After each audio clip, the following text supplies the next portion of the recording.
welcome back, fight fans, to the Career Profiles podcast. I'm your host, Sean, joined as always by my compatriot Johnston for another great episode and another story about a boxer who we consider to be long time forgotten. And it's a travesty when these fighters are not given the justice they deserve, and it's our job as podcasters and this podcast specifically to tell these stories, maybe retell them again for the historians that are already out there, but for the casual audience, for people that just tune in to educate themselves a little bit about fighters, this is going to be the perfect episode for you. And this episode is all about Old Master Joe Gans, possibly one of the greatest lightweights in boxing history that many people might not even know about. And this is why we wanted to do this episode, because we feel like Joe Gans has got a great story behind his life. And this was a guy that was before Jack Johnson's era. This is a guy that doesn't get as publicised as the likes of Jack Johnson and sometimes even Sam Langford. So this is going to be a great episode for you guys to tune into. And it was a massive education for both myself and Johnston. I know when we've put this together, Johnston's done a lot of work on this. I've enjoyed looking back at all the stuff, and I'm happy to tell you guys about this story. But Johnston, I know when you put a lot of this stuff together for this episode, you was really excited because you kind of felt like it changed your perception about this fighter and being one of the best lightweights of all time. Yeah, it did. And I mean, I love these ones. I absolutely love them. I love these old fighters that people just fail to want to acknowledge because of the fact that it happened sort of before the war, before the First World War. I mean, that's how far back we're going here. But it is a story about a black guy that has had so many struggles in his life, and he got himself into such an unbelievable position that he absolutely has, for me, sits highly in my top 10 fighters of all time. I mean, I had Roberto Duran as my best ever lightweight and Benny Leonard at number 2. We'll do one on Benny Leonard, but honest to God, I think that Joe Gans could potentially top both these guys. When you listen to this story and you listen to what he went through and what he did and how he transcended the sport, I'm telling you, I think you will have a rethink about Joe Gans and how highly he sits on your greatest ever pound for pound list, because this guy is simply superb. Now, Joe Gans was born in the decade following the Civil War on November the 25th, 1874, in Baltimore, Maryland, named after his father, a baseball player called Joseph Cephas Butts.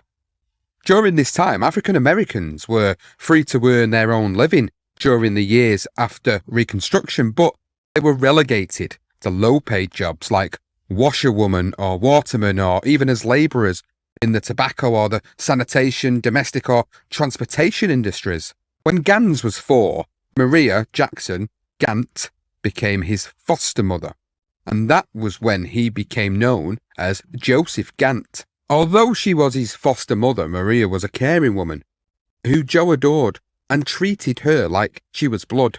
If Joe Sr. had not brought a woman into their home to care for his son while he worked young, Joe would have ended up in an orphan's court and handed over to a white tradesman to work long days. This kind of trade was apparently not slavery, which was actually abolished on December the 18th, 1865. But the white man identified a loophole in the system, which they exploited to create a new form of slavery. Officially, slavery was abolished, but free African Americans, especially post-war in the South, remained cautious and were fully aware of the significant challenges that awaited them during the Reconstruction period. When Joe was young, he was able to witness black Americans be buried with dignity in a city cemetery instead of under the streets and alleyways for the first time. Wow. Well, the area where Joe spent his early life, was named the Quaker William Fells of Lancaster, England, which later merged with Baltimore City. Now, the city was developed by a wealthy sea captain and industrial merchants who built multi-storied and brick homes. Clerks rented the brick row houses with gardens and labourers rented smaller homes. When mosquitoes plagued the city with malaria and yellow fever in the early 1800s, wealthy residents actually abandoned Fells Point for higher ground, leaving a community of working middle class and poor with an unsavory reputation known as the Baltimore Toughs of Mobtown. Now, what young Joe experienced in the neighbouring town of Jonestown was a lively interaction of all races and nationality. Living in a racially mixed community with a tradition of self-sufficiency, Joe absorbed the culture of grit and determination that his mother and father also demonstrated. The Douglas Institute, that was established for the purpose of promoting African American origins in 1865, showed integration. Baltimore City also established a coloured occupational school in 1868 near Orleans Street to inspire the young of the new freedmen. Joe was fortunate to some degree that he was being raised in a city with less racial tension. Like Muhammad Ali several generations later, he was born with a better chance to integrate into the mainstream American culture thanks to the popularity of his chosen sport, but he still had to go through hell to get there. Joe worked as an oyster shucker at now the oldest of the public fish markets called the Broadway Market, which faced the waterfront on the Chesapeake Bay and occupied the centre of the historic Fells Point in Baltimore. The ground floor market stalls opened out onto the streets with fresh produce for sale, while the second floor was used for public events like dancing and boxing matches. The oyster business was one of the largest industries in the country, and Baltimore's canned oysters were considered a luxury, so much so that in the year 1885 they set a record for production, which helped to lift African Americans out of poverty.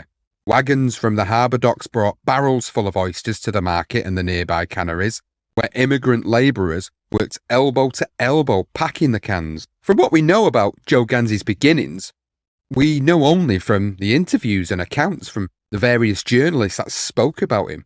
So one day, while Joe was packing oysters, he actually heard a boastful sailor talking about bets being placed on fighters around the harbour. These highly anticipated bouts occurring only upstairs in the enclosed meeting house where he worked intrigued young Joe, who was willing to earn money any way he could for his mum and dad. Caleb Bond, the owner of the fish market, reportedly recognised Joe's enthusiasm for the sport and encouraged his participation by letting him wear a pair of gloves he kept at the stand. Now, a journalist actually wrote what happened next, and this is in his words. And one Baltimore night, as the gay 90s approached, a young boy named Joseph Gans, his name would later be changed by the press, finished his shift of shuckling oysters at the fish market, jumped on the back of a trolley designated for black patrons and headed for the Monumental Theatre on Baltimore Street on the east bank of Jones Falls. The normal bill of fare was opera, vaudeville acts and local prize fights. This particular evening, Gans would apply for a spot on the Battle Royale. The preliminary bout guaranteed to boost audience for a lackluster main event. When questioned by the theatre's manager, Gans admitted he had never been in the ring. After explaining the nature of the slugfest and that only the last one standing would be paid, James Lawrence Kearney accepted his application. It would be the first in a long string of successful fights. Now, this is where Joe's boxing career began, during his teens in a racist spectacle called a Battle Royale, where up to 10 young black boys were thrown into the ring, often, but not always, blindfolded, and made to beat each other senseless until only one remained standing. These battles were of such brutality that they were even outlawed in the Roman Empire, an empire that fed Christians to the lions for the entertainment of the entire family, even considered battle royales inappropriate. Utterly disgraceful. Utterly disgraceful. As we know, how many times have we done these stories and we've had these moments, and it makes me grimace to even think about what these poor lads went through just to try and earn a measly bit of money just to support their family. A horrible, horrendous time that these people must have gone through. Now, here is a description from another journalist that explains the brutality of this dreadful ordeal that these poor kids went through, and it reads, "Shoved into the middle of the makeshift boxing ring, blindfolded and bloody-mouthed, a 12-year-old boy thrashes at the darkness, while multiple assailants rain blows upon his head and torso with all their might, kicking his shins and groin. The thick smoke of tobaccos from Havana to North Carolina fills his lungs as pain shoots like daggers through his body. He steps gingerly around the ring. The sound of gloves smacking against flesh and the jeers of the crowd direct his moves. On this night, the boy decks two others much older and heavier than himself, with his work-hardened knuckles and his self-taught straight-arm punch. When the referee calls winner and takes off the last blindfold, he knows he has won more than a week's worth of harbour labour pay. Such was the spectacle of the 1886 Battle Royale, the de facto boot camp for black boxers when Joe Gans had his first experience in the boxing ring. As the winner, he left the stage that night, went home, and proudly handed his mother a purse full of coins. It was, for him, the priceless sum of $5. This was the reality for Joe, who had limited education and less professional opportunities. So boxing offered him the rare opportunity to fight his way out of poverty. What a description. Wow. Absolutely brutal. And it was brutal competition. The purse for a battle of amateur fighters, young and old, was typically $4 or $5 a week's wages for grown labourers and possibly a month's salary for a working boy. Battle Royales did more than just pay for the next meal. Now, Joe Gans' boss, Caleb Bond, recognised Joe's talent and bought him a second pair of mitts to allow him to practice on the street. At his first Battle Royale, Joe proved himself a natural talent, demonstrating stamina, agility, and a powerful punch, which meant he progressed quicker than most of the other boxers or boys. Before returning to win another Battle Royale, he decided to study the fighters from ringside, carefully analysing their moves and figuring out what it would take to protect his body from the hard blows. In these Battle Royales, he developed a style that would make him the old master. He developed a sixth sense in the ring, which probably came from his experiences when blindfolded. Keeping the hands up, chin down, elbows in would have been the lesson quickly learned, but developing balance with a sixth sense would have been vital to compensate for being blindfolded. All these abilities would become trademarks of the old master. After winning his second Battle Royale, Joe was invited to participate in individual preliminary bouts instead, which were 1-to-1, which he gratefully accepted. Joe Gans taught himself how to box through observation and studying the local fighters. Joe wanted to learn whatever skills he could gather to improve his chances of winning. He addressed the sport like a scientist would experiment, or a doctor preparing for surgery, always theorizing, measuring and testing. The seeds of his greatness were reported in the Baltimore paper under the name Gans, and the reason for his change of name. The story is documented on his monument, and it actually reads, "I was born in the city of Baltimore in the year 1874, and it might be well to state at this time that my right name is Joseph Gant, not Gans. However, when I became an object of newspaper publicity, some reporter made a mistake. My name appeared as Joe Gans, and as Joe Gans it's remained ever since." The newspaper article caught the eye of a Baltimore bookie and a restaurateur called Abraham Lincoln Hereford, aka Al, but we will come on to him a little bit shortly. Joe Gans made his reported boxing debut on October the 23rd, 1893, at the Avon Club in Baltimore against Buck Myers, which ended in a no decision. He would go on to compete in an estimated 60 fights before the national newspapers took notice. And it's for this reason that we actually know very little about him before then. We know his professional fights began between 1891 and 1895, which was the year that catapulted him into the public's eye. During these early years, Gans won decisive battles against popular hitters of the time, such as Johnny Van Heest and Dave Horn and Dave Armstrong, where the winner's portion of the purse actually ranged from $1.40 to $15. It's nothing. Well, his fight against Van Heest on April 13, 1895 did have a report that read Gans had Van Heest whipped to a standstill in the 8th round. But Mr. Daniel Carr, the referee, ordered an extra round.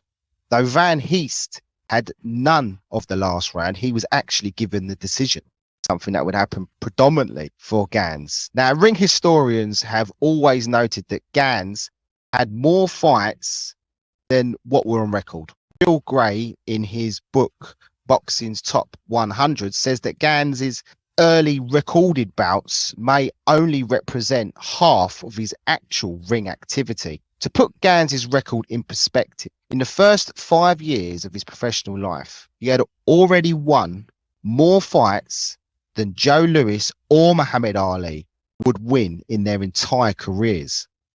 It's worth bearing in mind that boxing was, for the most part, illegal at the turn of the century in the United States. To keep the popular and lucrative big fights in New York, where boxing had been made legal with the Horton Law beginning in 1896.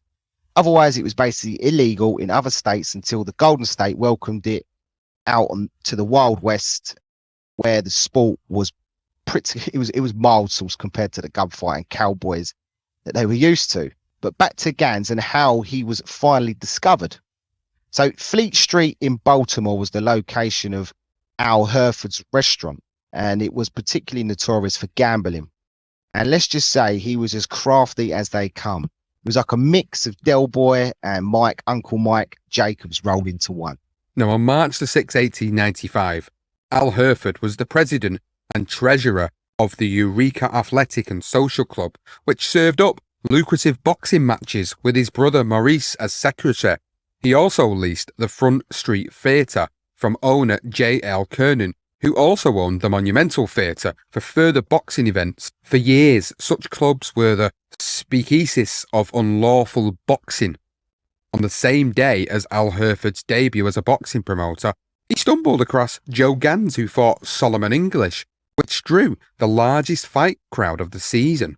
The Baltimore Sun gave Gans his first great press coverage afterwards, but fight fans were not particularly interested in seeing their hometown boy, nor excited by the main event's unsatisfactory purse of $100. To debut his new Eureka Athletic Club and put Baltimore back on the fighting map in the company with clubs such as those in New York, Al Herford brought one of the most famed fighters of the time to the monumental city, the great Bob Fitzsimmons, who was the first triple title holder in history.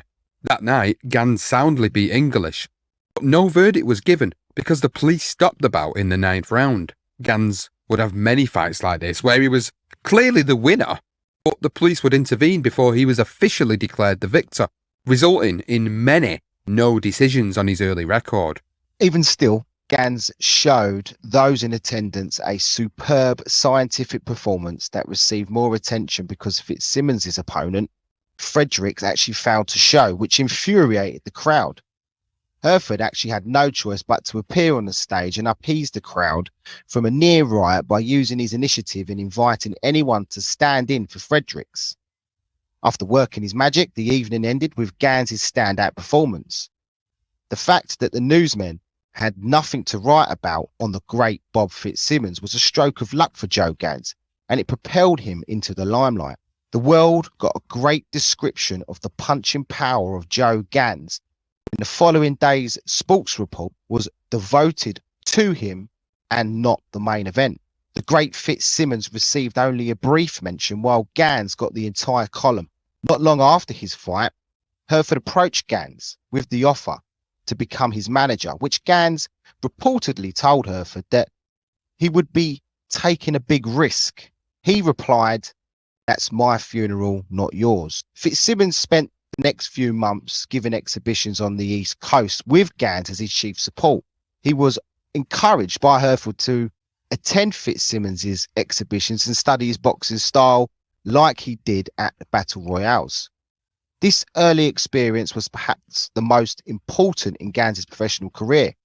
From those bouts, he studied, analysed, adopted and modified the moves and techniques of Fitzsimmons, who can also be credited for giving Gans his short, straight arm jolts. Years later, Joe Gans remarked, "I regard Bob Fitzsimmons as one of the greatest exponents of straight hitting that the prize ring has ever known.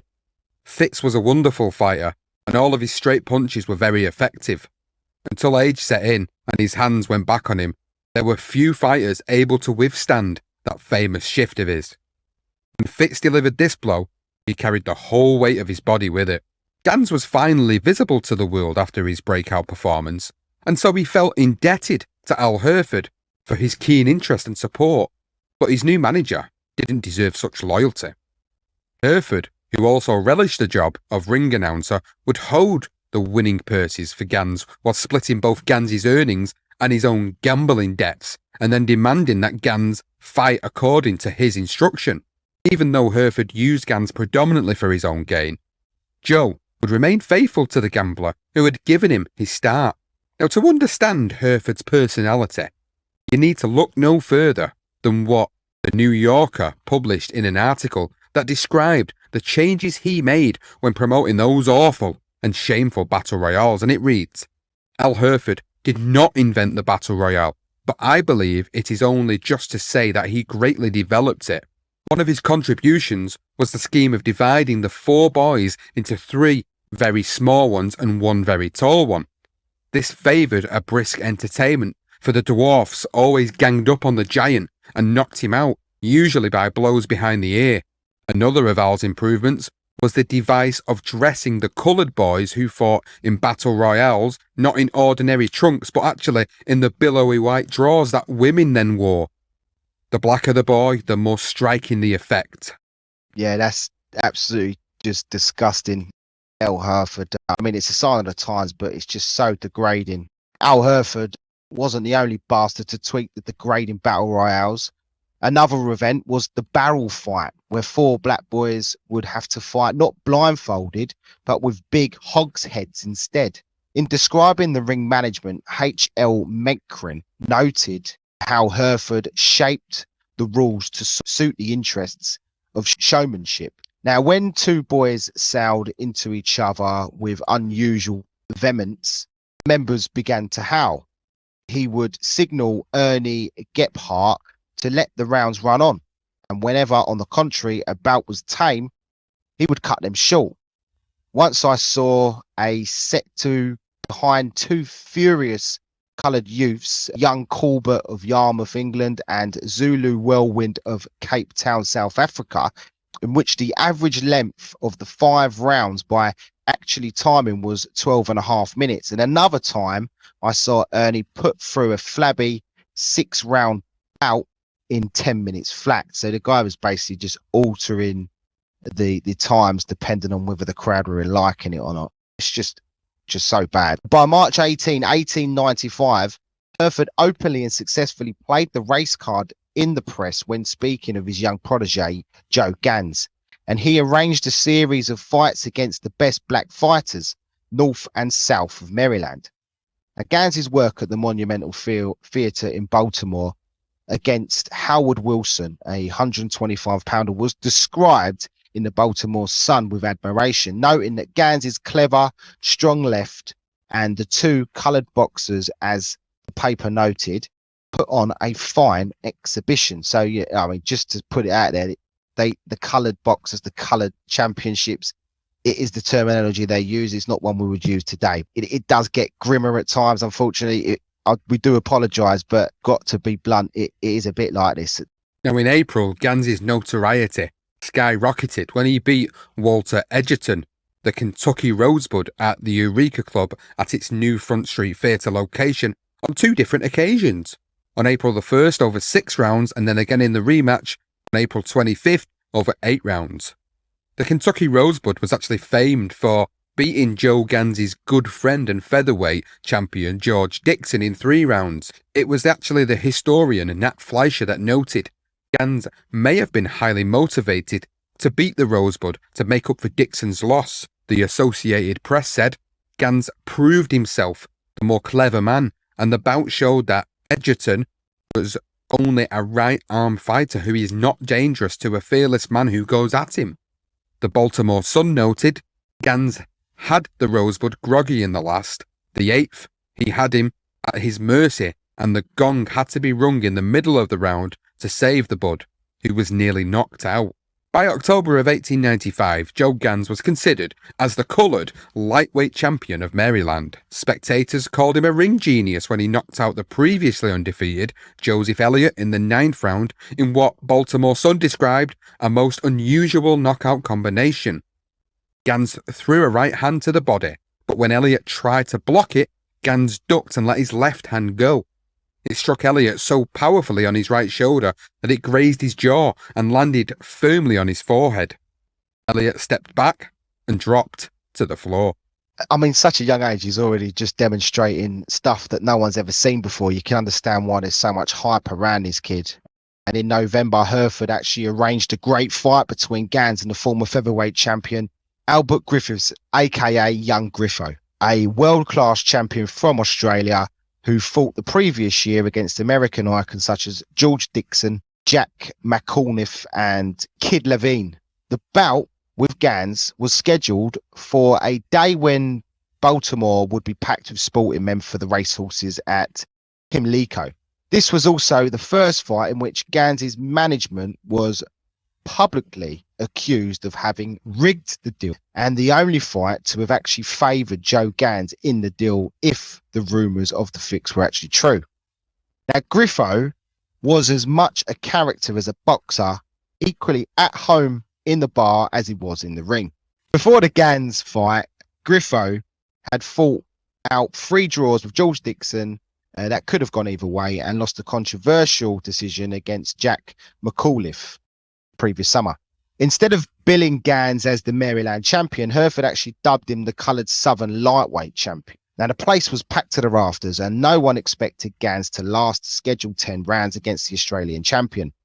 The majority white crowd did little betting because the betting scales were actually so far tilted in favour of young Griffo. Before the fight, Hereford announced that if both contenders were still standing on their feet after the 10th round, it would be called a draw. Hereford's strategy backfired when both fighters fought defensively and Griffo fouled to put Gans out.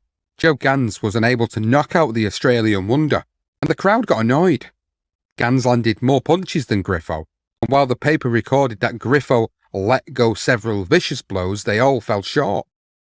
If left to the press, the decision would have gone to Gans, and the reason Griffo left the ring after the fight, stating that it was a fake, he said, management, as in Al Hereford, told him that Gans would not go on unless Griffo promised to let Gans stay the 10 rounds. Decades later, boxing expert Nat Fleischer noted that Gans drew national attention by drawing with the superbly clever young Griffo in 10 rounds. 15 years later, Gans said this of his famous opponent: "He was a straight hitter from the word go.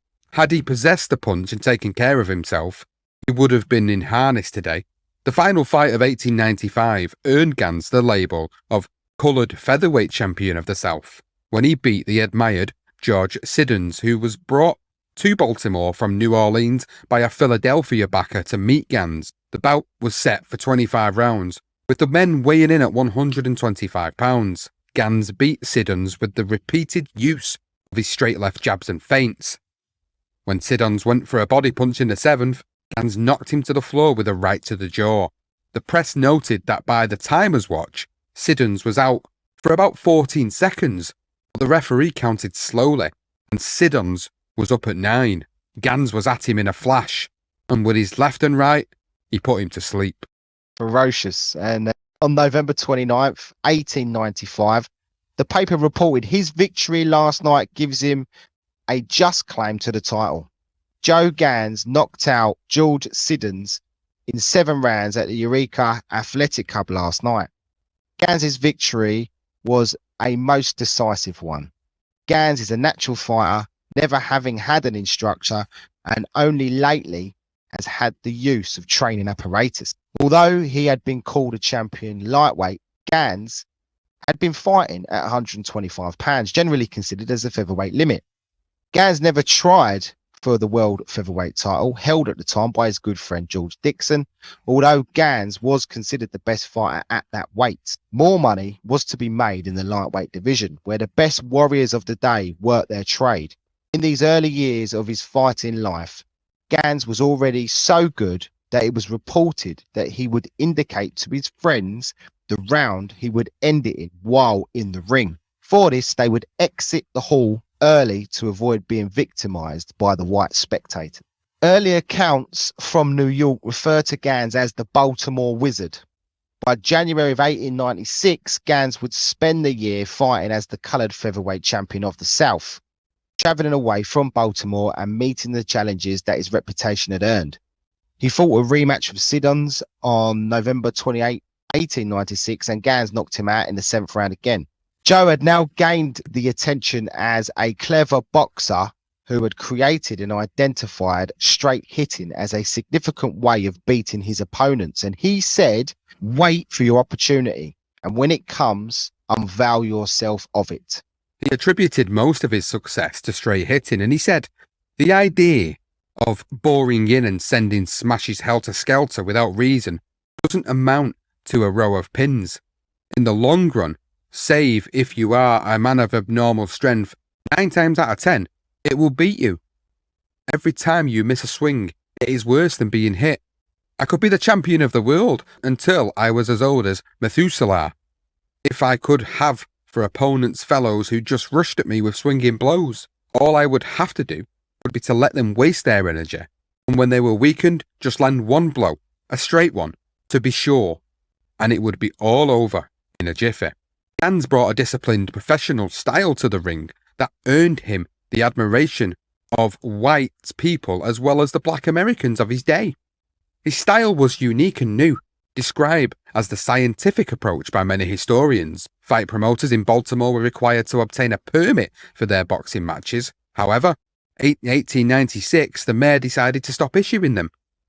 Many promoters moved outside the city limits, where politics forced the county commissioners to take a stand. By January 28th, the president of the county commissioners issued an order to halt boxing. The state attorney said the law stipulated that if matches became brutal or the crowd boisterous, they were to be stopped. Sensing sporting opinion on his side, Hereford stated in one interview, I do not intend to break any law of the state, and boxing contests are not unlawful so long as they are conducted in conformity to the legal restrictions that exist.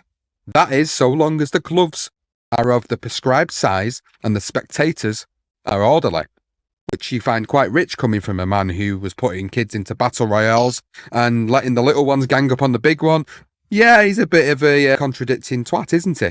Absolutely contradicting twat. And Hereford proudly announced to the news media that the crowds were not a problem at the Eureka Club. He addressed his case. Now it is far better to have the matches under the management of a responsible and incorporated club whose events are announced and can be supervised by the police than to forbid boxing altogether and thus encourage fights to a finish in private where no representative of the law can see them.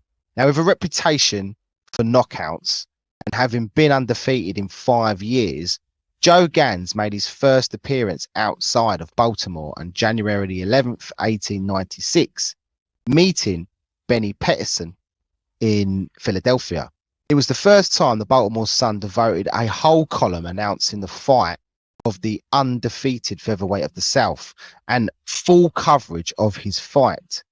Gans knocked his man down in the first, third, and knocked him out finally in the final 4th round. When he returned to Baltimore, his last 2 fights in January were billed as scientific glove contests and part of a boxing carnival. He knocked out Joe Elliott on January 17 in the 17th round and beat Howard Wilson in the 8th, with Samuel C. Austin of the New York Police Gazette refereeing the match. Gans was now fighting world-class opposition, having beaten the best black fighters in the weight category, because obviously they're the only ones he could fight, but some of the white fighters were still drawing the colour line, as they do. His next 2 significant opponents scheduled at 125-pound weight limit were Spike Sullivan who failed to show for the fight on February 27, and Frank Kearney the following month. Now, Gans fought Sullivan's replacement, James Kinnard, aka St. Paul Kid, in front of 4,000 in Boston. The fight was stopped in the 6th round with Kinnard pulled out. Well, then on March the 12th, when Gans was due to fight Frank Kearney at the New Manhattan Athletic Club in New York, Gans' wife died suddenly, leaving behind 2 small children 4 days before their scheduled bout. Hereford wired Ernie's manager saying that Gans would not be able to make the weight due to the pressure of his personal affairs and that he could not train to reduce an extra £1.5 pounds. Ern answered through his manager that he would fight Gans at any weight. Distraught, his weight had shot up to £137. However, by the time he left for New York, he lost £10 and stated that he could be below the £125 limit by 3 p.m. Now, due to Frank Kearney's victories over John L. Sullivan of Buffalo and George Siddons and draws with George Dixon and Griffo, this fight was hyped more than ever. Unfortunately, the fight did not happen because, as history books record, Gans failed to make the weight, although further records suggested that by 3 p.m, the weight deadline, Ern and Gans were both over the weight limit, not just Gans then. However, Ern refused to fight, and the Baltimore Sun understood the real reason, and they reported that Ern was eager to avoid Gans. Before leaving New York, Hereford challenged Ern to fight Gans for $1,000, but his offer wasn't accepted. Although Gans failed to get his big fight against Ern, slipping him down the rankings, he was still the apple of Baltimore's eye, who continued to write articles on their scientific boxing superstar. Well, on June 8, Gans fought New Jersey champion James Watson and beat him so convincingly that by the 10th round, Watson had to be carried to his corner. 3 weeks later, and Gans got another opportunity to fight in New York, but on the undercard of Ernie's fight against Jack Downey. Gans fought Tommy Butler at 130 pounds in a tough 12-rounder that made the news on the same page as Bob Fitzsimmons' challenge to Tom Sharkey. After both missing the featherweight limit earlier in the year, Gans and Ernie now decided that they were going to move up to the lightweight and were on a collision course once again. In late August, Gans fought Professor Jack Williams after he interrupted a Gans training session to call him out. Gans wasted no time, and in the second round, he sent a direct right to the Williams jaw, knocking him so hard against the ropes that he quit, refusing to continue. Gans' next fight was against New Yorker Danny McBride, which was considered one of the best, most cleverest boxing matches Baltimore had ever witnessed. The Baltimore Sun actually declared that 1,500 lovers of fistic work, with the 20-round distance called a draw.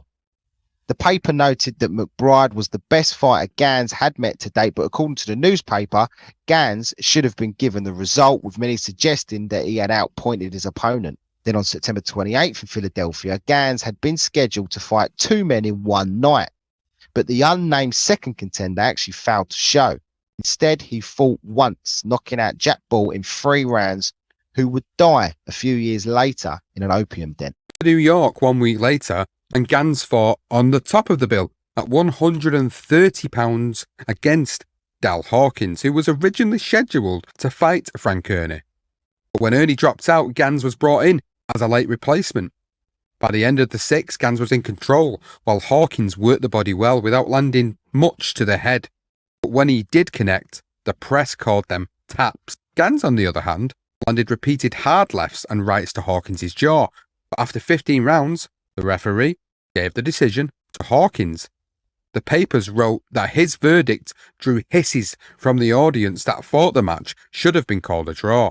Straight after the dubious decision, a rematch was agreed to take place at the Broadway Athletic Club. However, it would be several years before it would happen.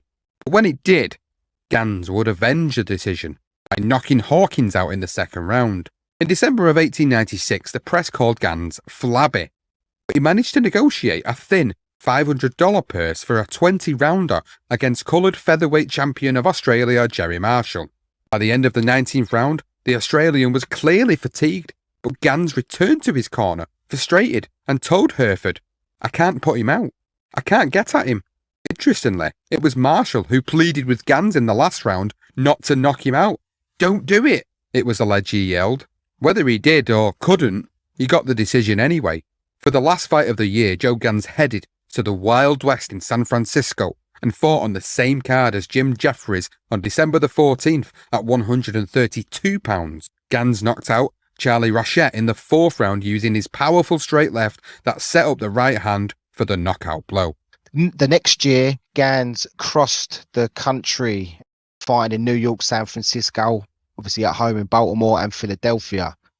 His first 8 were all in his hometown of Baltimore, winning 7 by knockout and 1 by 20-round decision. In September, Gans took on young Griffo with an incredible record of 105, 7 and 64 by this point for the second time for another bout that would be called a draw if both men were left standing. And this is the Associated Press that wrote, until the 17th round, the bout was tame. Griffo only fought when pushed by Gans. The 7th was a hot one, during which both Griffo and Gans landed viciously at each other. Matters become uninterestingly again until the 12th round. This was also full of ginger, and there was one mix-up after another. The next 3 rounds were tame, and when time was called at the finish, both men were standing on their feet. This time, Griffo did not call the fight a fake, and 3 years later, Joe Gans was quoted in detail by the Washington Post about what the Australian Phenom said to him during the fight. And this is actually during the fight, and this is what Gans said. He said, "He clearly outboxed me, but every time he tapped me, I smiled. See here, old chap," he said, "I'm out for a draw.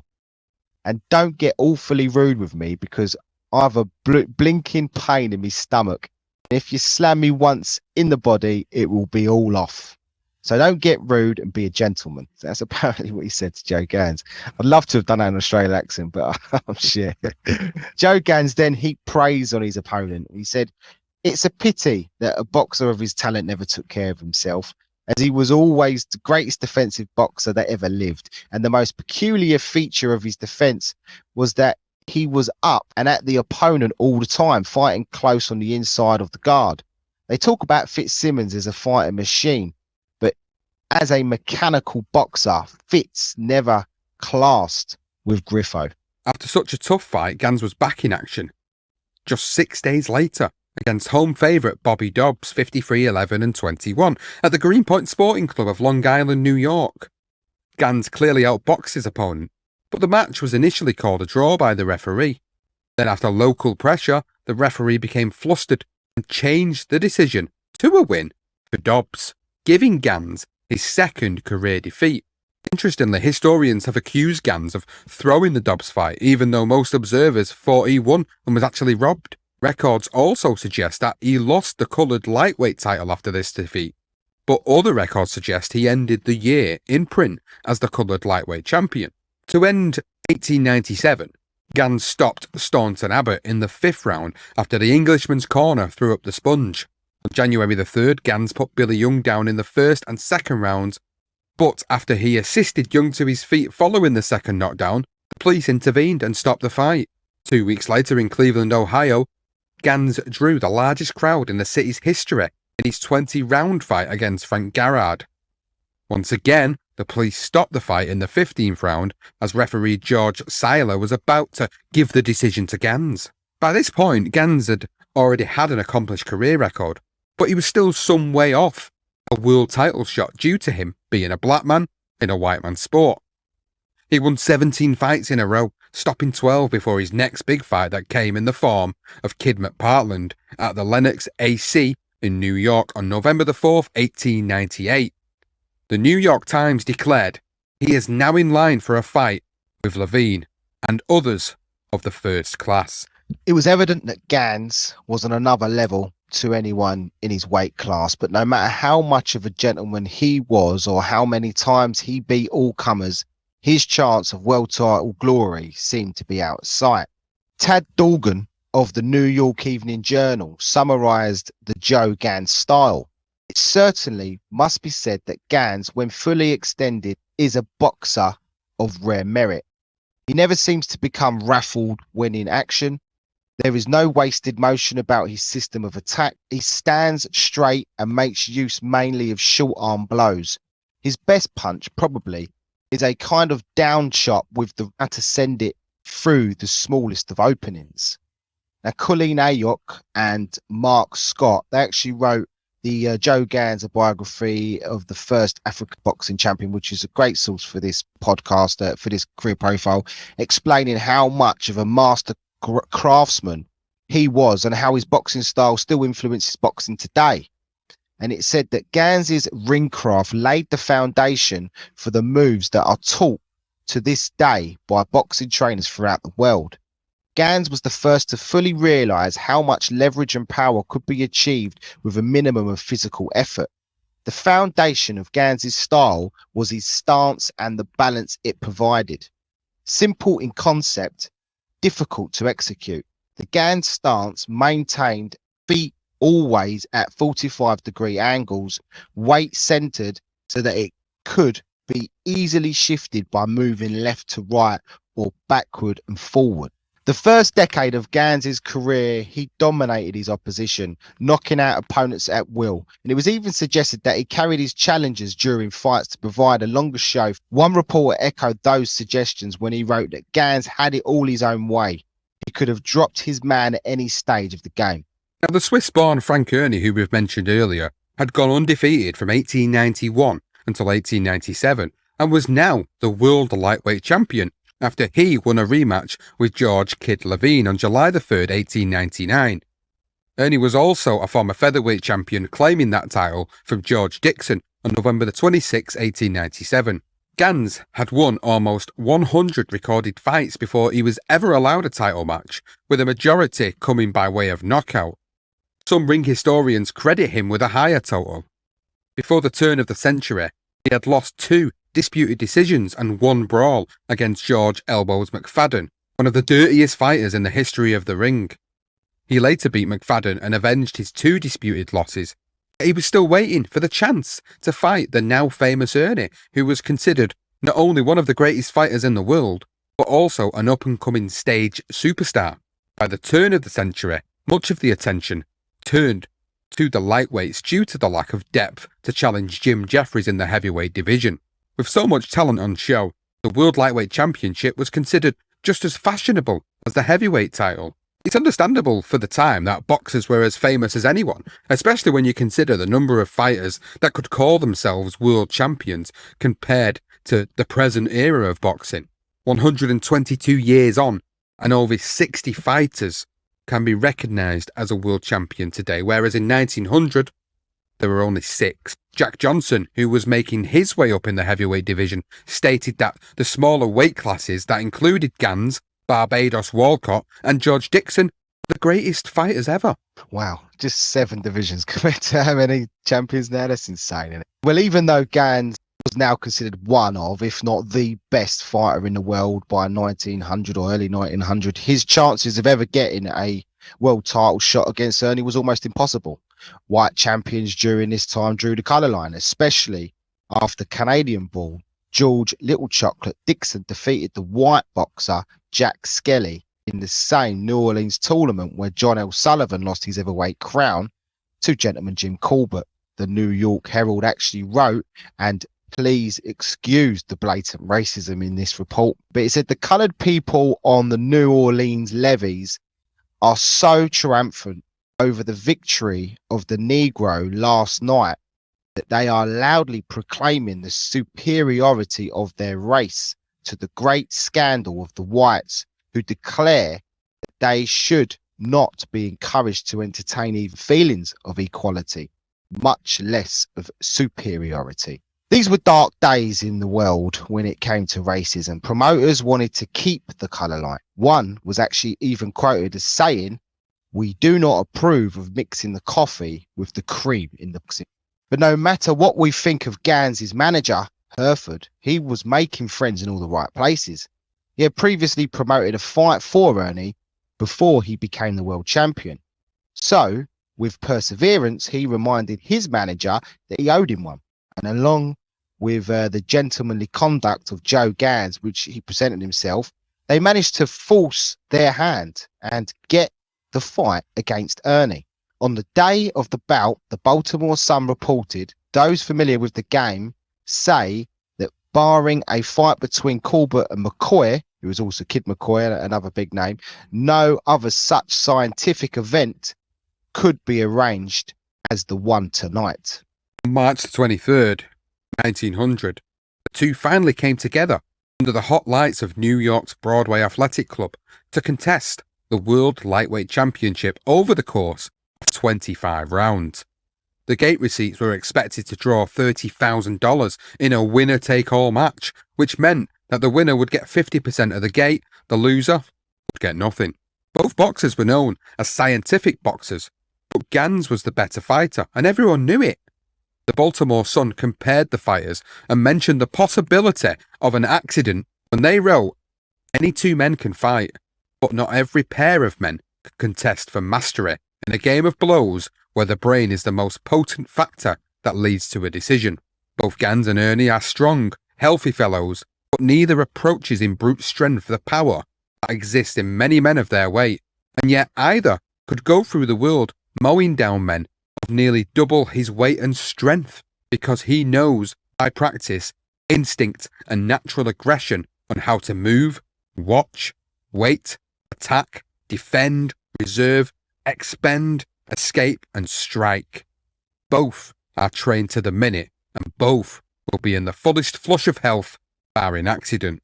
The fight was recorded by many as a ferocious and brutal bout for 11 rounds, until Gans apparently asked to have the bout stopped after being cut by an accidental headbutt. How the 12th round ended varies, but there is no disagreement that Gans had a wicked cut to his eye. But the severity of the wound differs depending on which part of the country you read it. Some called it meaningless, while others explained that it was so bad that Gans' eye literally had fallen out of the socket and a doctor had to jump into the ring to put it back in place. Whatever you believe, the bout was stopped and Ernie was declared the winner. Yeah, it's a great one. I think that was the Baltimore Sun. They love Gans. I think they were the ones that said his eye fell out. I don't think that happened, but it was a bad one by the sounds of it. And Nat Fleischer's opinion on the finish that he wrote in the late 30s was Ernie won, but the measure of glory which victory brought to him was not so broad or so deep as the measure, pugilistically speaking, of digest which defeat brought to Gans. So just to put it in layman's terms, he's basically saying that Gans was a coward and that he quit. Nat Fleischer's account of the last round wasn't just harsh towards Gans, his description was detrimental to his legacy. Gans rushed to a clinch head down. Ernie's head caught him just over the left eye and opened a gash about 2 inches long. The blood flowed freely, filling that left eye. Fleischer then explained that Gans didn't wait for the referee to decide, but that Gans said, "I quit," and walked to his corner. He reports that the referee didn't believe what he was hearing and that the wound was not sufficiently dangerous to warrant the action Gans took, and that the referee ordered Gans to fight. Now, most of Fleischer's account of the fight in general indicates that Gans quit, but he does acknowledge that perhaps Gans was correct in saving his eyesight at the expense of victory. The Baltimore newspaper, via Telegraph, had a completely different account of the last, and this is what they wrote. Gans dropped his hands to his sides, and referee White, seeing that he was in distress, caught hold of Gans, who said, "I'm blind, I can't see anymore." White threw up both hands and told Ernie to go to his corner. He then led the coloured man to his corner and for the first time saw that Gans's left eye was out of its socket. "Ernie wins," shouted White, as Dr. Creamer jumped into the ring and replaced the injured eyeball. Well, very much speculation about how this fight actually ended. Two different accounts. Fleischer, one of the legends, really, of journalism when it comes down to boxing. So do you take his word as gospel, or do you take the words of the Baltimore newspaper, where it indicates more that Joe Gans actually quit the fight or wanted to stop the fight because, you know, he was blind, he couldn't see. Why would he fight if he couldn't see? And it does beg the question. I mean, this is, 122 years ago. There's absolutely nobody around that I can attest to what really went down. It's just based off what writing and what literature was put out there at that time. Does it really come across that Gans is a coward and that he would have quit? So far throughout this story, I've not got that impression or interpretation. I think it's a mixture of what people's interpretations were at that time and their mentalities about the sport, and nobody liked to see a fighter quit. Nobody liked to see a fighter quit back then. But Yeah, that's exactly it. In this instance, Johnston, if he has got blood in his eye and he cannot see, understandably so, this would be a fight that would be stopped in this era. Oh, it would, absolutely. There's no doubt about it. And it was a bad cut. I think the general consensus is that it was a bad cut. It was a deep cut. It was going into his eye. He couldn't see. It was a big, massive title fight, his first ever world title fight. And he decided to take the decision by himself to say, do you know what? I'm not going to keep fighting. And back then, you do that and you're asking for trouble. They want you to go out on your shield. They don't want you to be clever. And, the one thing we've noticed with this whole story so far is Joe Gans is a very clever boxer. He's also a very clever man. And he knew if he wanted another shot, he would, he had to think about it. And I believe that's what he did. Whatever version you want to believe is up to you. But Fleischer's version of events, even though they were years later, really did damage Gans's reputation. He would be labelled by many historians as yellow or a master technician with a yellow streak, basically meaning that he was a coward. He walked away from fights and he didn't have it in him. That's essentially what that means. Interestingly, many observers thought that Gans was comfortably ahead when his left eye was cut open. The cause of the cut, punch or headbutt, has been in dispute for years, but the evidence points to the horrible gash being caused when Ernie crashed his noggin against Gaines's brow. Now today, the fight would have been stopped, as I said, and gone to the scorecards, making Gans the winner and the new lightweight champion. Certainly not a coward by any means. 2 weeks later, Gans was still boring the scar when he remarried an actress called Madge M. Watkins. The ceremony took place at the home of her uncles in New York City. Following the loss to Ernie, Gans fought 14 times, won 13, knocked out 11 and drew 1.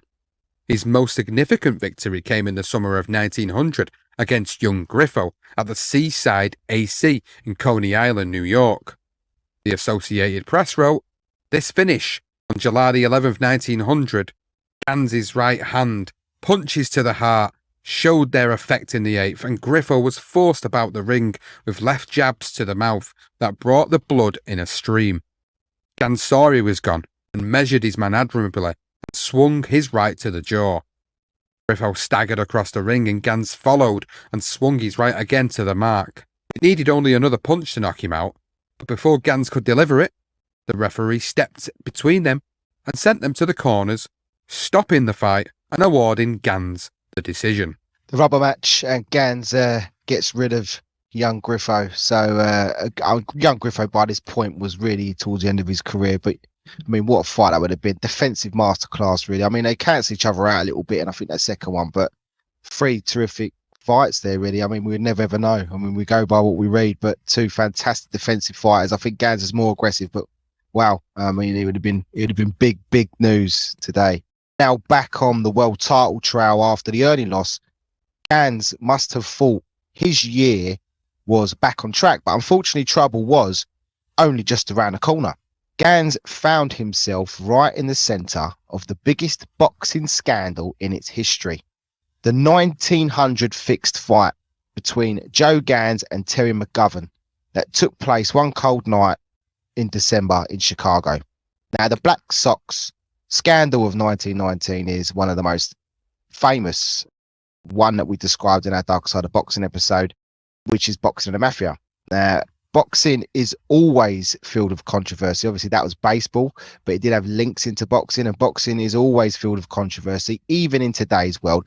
But perhaps no single event caused as much of a stir as the Chicago fight fix of 1900, which caused boxing to actually be outlawed in the state of Illinois for a quarter of a century and nearly spelled the end of boxing in the United States altogether. There were many other fights during that year alone that had brought boxing into disrepute. All fights were rumoured to be fixed, So Gentleman Jim Colbert's fight against Kid McCoy was one that we mentioned in McCoy's Dark Side of Boxing episode. Another was Barbados Joe Walcott's fight with Tommy West, which Nat Fleischer reported through Walcott's manager Tom O'Rourke. And this is what he had to say, that Walcott didn't dare to win that night. I got the tip. He must lose. If West had been stopped in the 12th round, I'd probably be laying nice, peacefully and natural on the next slab. The Chicago Tribune reported all these fights plus more when they wrote that Jeffries, Colbert, McCoy, Maher, Walcott, Creedon, Lightweight, Jack O'Brien, McFadden, West, Ryan, Root, Ziegler, Burns and Ernie have all been accused of being mixed up in shady transitions. And I mean, we didn't go this far back, but there was definitely some rigged fights going on, especially in the 1900. Now, amongst all those legendary names was the biggest fight of all. And that was according to J.J. Johnston, who said at the time the two best boxers in America unquestionably were Joe Gans and featherweight champion terrible Terry McGovern.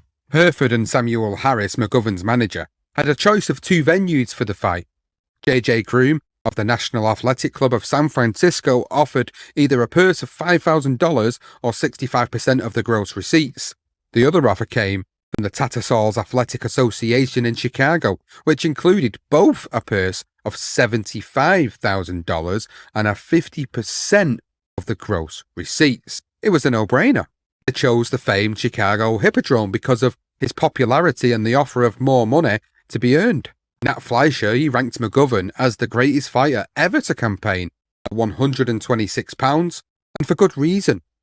In McGovern's 32 bouts, he won 25 by knockout without losing any, knocking out great fighters like George Dixon, Tony White and Frank Kearney. He was such a phenomenon that his fans believed he could knock out heavyweights. The bout was billed as little man versus big man, knockout artist versus the expert. Plus there was the racial element of the white man versus the black man.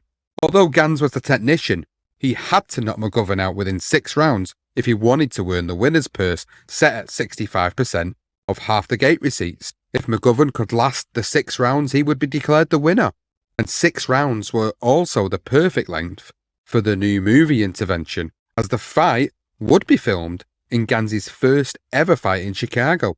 It was Lou Houseman, the fight manager for the athletic club, that funded the film equipment worth $3,000.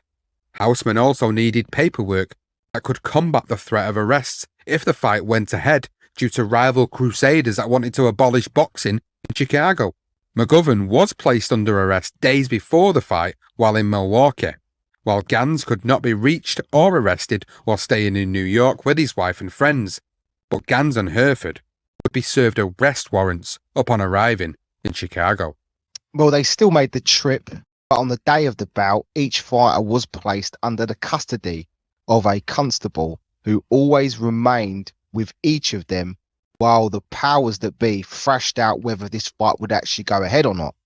Now, after the Chicago mayor, Carter H. Harrison, refused to cancel the fight permit and all fight parties posted bail, Gans left Harry Forbes' gym bang on the agreed weight of 133 pounds. The actual 135 pound weight limit was not actually established until later on, and Gans and others also thought of a variety of weights in this division. If you ever thought, why we're not saying 135 pound for lightweight, it's because it wasn't the actual weight as it is today.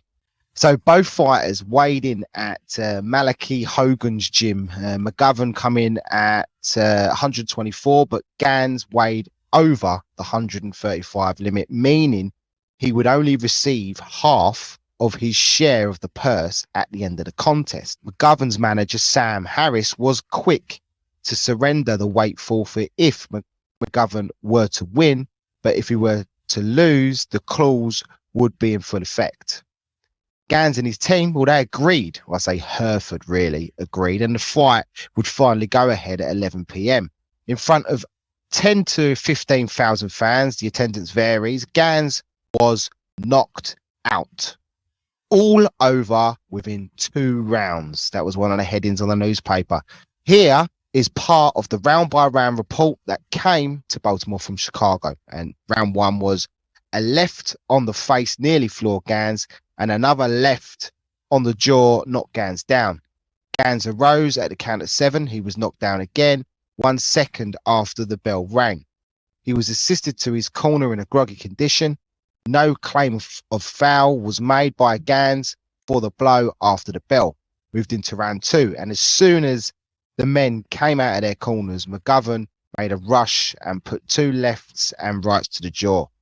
Gans went down flat, arose slowly to one knee, and took the count of 7. That was the first of 6 knockdowns in the second round before the ending came, and it read, "It was left and right to the jaw, then a right again, and Gans lay on his back, the blood oozing from his mouth, the beaten man in a fight which had no share of credit or glory for him. He rolled over on his face, got up on one knee, and remained in that position while Seiler called off the 10 seconds. He was able to walk to his corner with the aid of his seconds, and with the exception of a bleeding mouth, showed no sign of hard punishment. Headlines in Chicago called the fight a fake, and the papers said the bout was heavily scented with crookedness. The claims of a fix were very dangerous for Gans because each time participants engaged in an illegal boxing match, they also risked going to jail. The threat of criminal charges and possible incarceration was scary enough, but in these troubled times, Gans also risked being lynched. It was not unheard of that mobs would storm prison cells, snatch their victims, and extract immediate revenge by lynching. The idea of something like this happening to Gans was very possible, due to many reported lynchings during this time, and thousands of fans losing a lot of money on betting coups, of course, was going to play a factor. Gamblers had high stakes in the fight. It was reported that $75,000 was expected to change hands before this highly anticipated fight.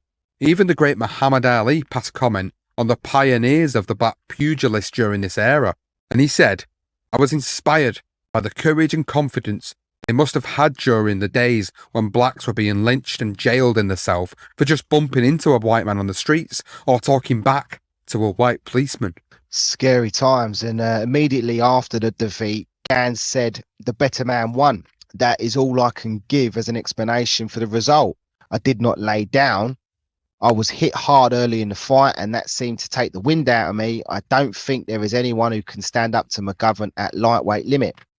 The referee George Sealer did not help Joe Gans' claim when he told the Chicago Tribune, "I do not wish to accuse any fighter of faking, but if Gans was trying to win last night, I do not know much about the game." Gans, of course, is entitled to the benefit of the doubt as to whether or not numerous body blows which Terry pumped into him in close quarters during the early part of the fight weakened him. But the fact remains that the few blows he delivered were the weakest ever seen by a man of his known hitting ability. The two main reasons for the fix allegations also came from Silla's report that the fight had a bad look, and also a betting pattern was observed when men at ringside passed through the aisles offering even money that Gans would be knocked out. Al Herford tried his best to squash the doubters when he telegraphed a statement to the Baltimore Sun on the night of the loss, and he explained that he would be foolish to do such a thing. You can't stop people from betting their money. Now, if any one paper will show one proof that Joe Gans laid down to Terry Mcgovern, I will say they are right. But I don't believe in people accusing one of being implicated in a thing of this kind unless they can prove the same. Now, another thing, it is taking credit from Terry Mcgovern to use those fake remarks. He won from Gans and he won fairly. Now, if Mcgovern will give us a return battle of 20 rounds at £133 at 7 o'clock, I will bet any part of $3,000. Let the winner take all. And that to me sounds very suspicious, the fact that he's already planning the second fight. Well, the Tribune reported that the betting had turned from Gans to Mcgovern on the day before the fight because Gans had been up nearly all night the evening before with stomach pains. Once all bets were totalled up, most put money on Gans, with the minority actually betting on Mcgovern, which does not suggest a fix. But those that won money, well, they won big, and many of those bet on the day. Assistant attorney for Chicago, William Arthur, caused more of a stir when he said that a coloured gambler came into his office offering to bet $8,000 8-5 on Mcgovern. Upon questioning, the gambler said that he'd seen a written agreement whereby Gans would quit before the 5th round. You can watch this fight on YouTube, and what you do notice is Gans not using his world-class jab nor clinching. But the most valuable point is the complete lack of punches he threw, which does raise the question that the fight was indeed a fake. Now, the legendary Burt Sugar is certain that Gans took a dive, and in his words he said, "He went down in the 2nd round against Mcgovern, and all the bettors knew it.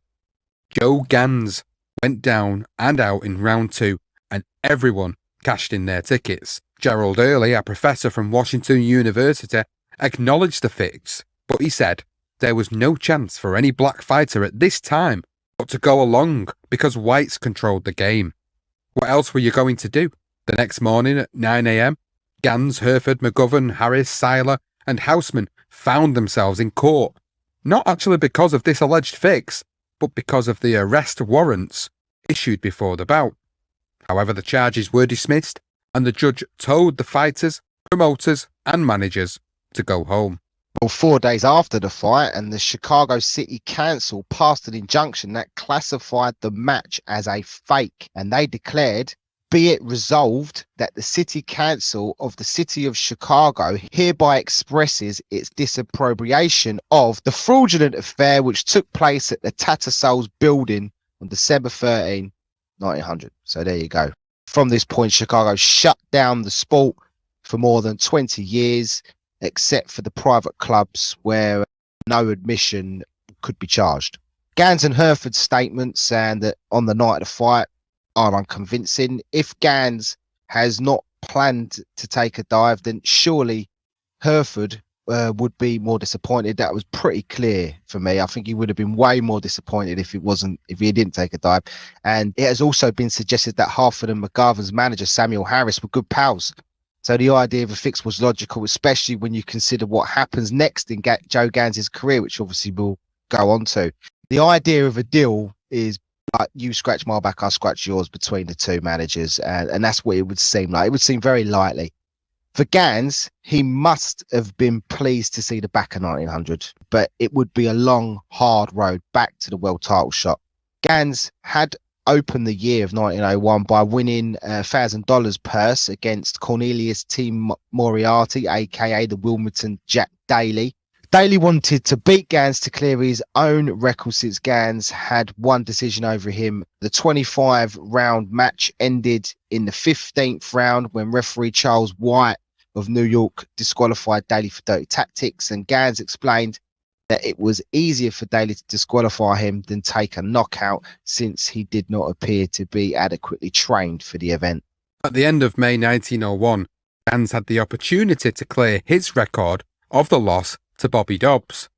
The bout promised to be interesting because Dobbs had toured Europe and beaten some of the best men overseas, but Gans had a formidable record. Gans won by a knockout in the 7th round, but this fight was considered by many to be a fake, with Dobbs laying down to Gans. And by the summer, Gans had established himself as the best lightweight in the world and called on any man to beat him in 6 rounds. On July the 15th, 1901, 3 men took up the call: Harry Berger, Jack Donahue, and Kid Thomas. Each were paid $50 and the chance to topple the best lightweight, but none were able to do so. One newspaper said that Gans outclassed each of his opponents and had the better of each battle. The irony of the times was that while black men were being lynched for just being black, Joe Gans was climbing through the ropes and beating up white men in front of a white audience. In August, Gans continued his uphill battle. He fought Steve Crosby in Kentucky for the coloured lightweight championship, and at the end of 20 rounds, the referee declared it a draw. They met again the next month to decide the championship, but Baltimore's Deputy Marshal Farnan pulled the boxers apart from a clinch in the 12th round and disqualified Crosby. It was a very successful year for Gans, who fought 14 times, knocked out 10 and drew once. Nat Fleischer wrote that Gans' unbeaten run was a veritable whirlwind of brilliant feats, tending to show with lucid clearness just what Gans could really do when he was out to win and had the handcuffs off. The number of bouts Gans had against top-notch fighters during the interval between the two attempts at the title is extraordinary. 34 fights with no losses except against Mcgovern, which was a fix, clearly, for me.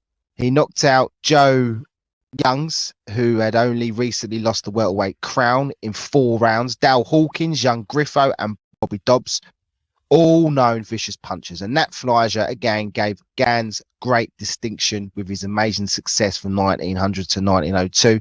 No fighter had ever faced a tougher field in the journey to the title. Finally, after Ernie and his management team had given Gans and Herford the runaround on numerous occasions, a bout for the 1902 was agreed. Herford accepted Ernie's demanded of 75% for the winner and 25% for the loser, feeling confident that he would win rather than the usual 65-35 split of the purse. The guaranteed total fighter's purse was $4,000.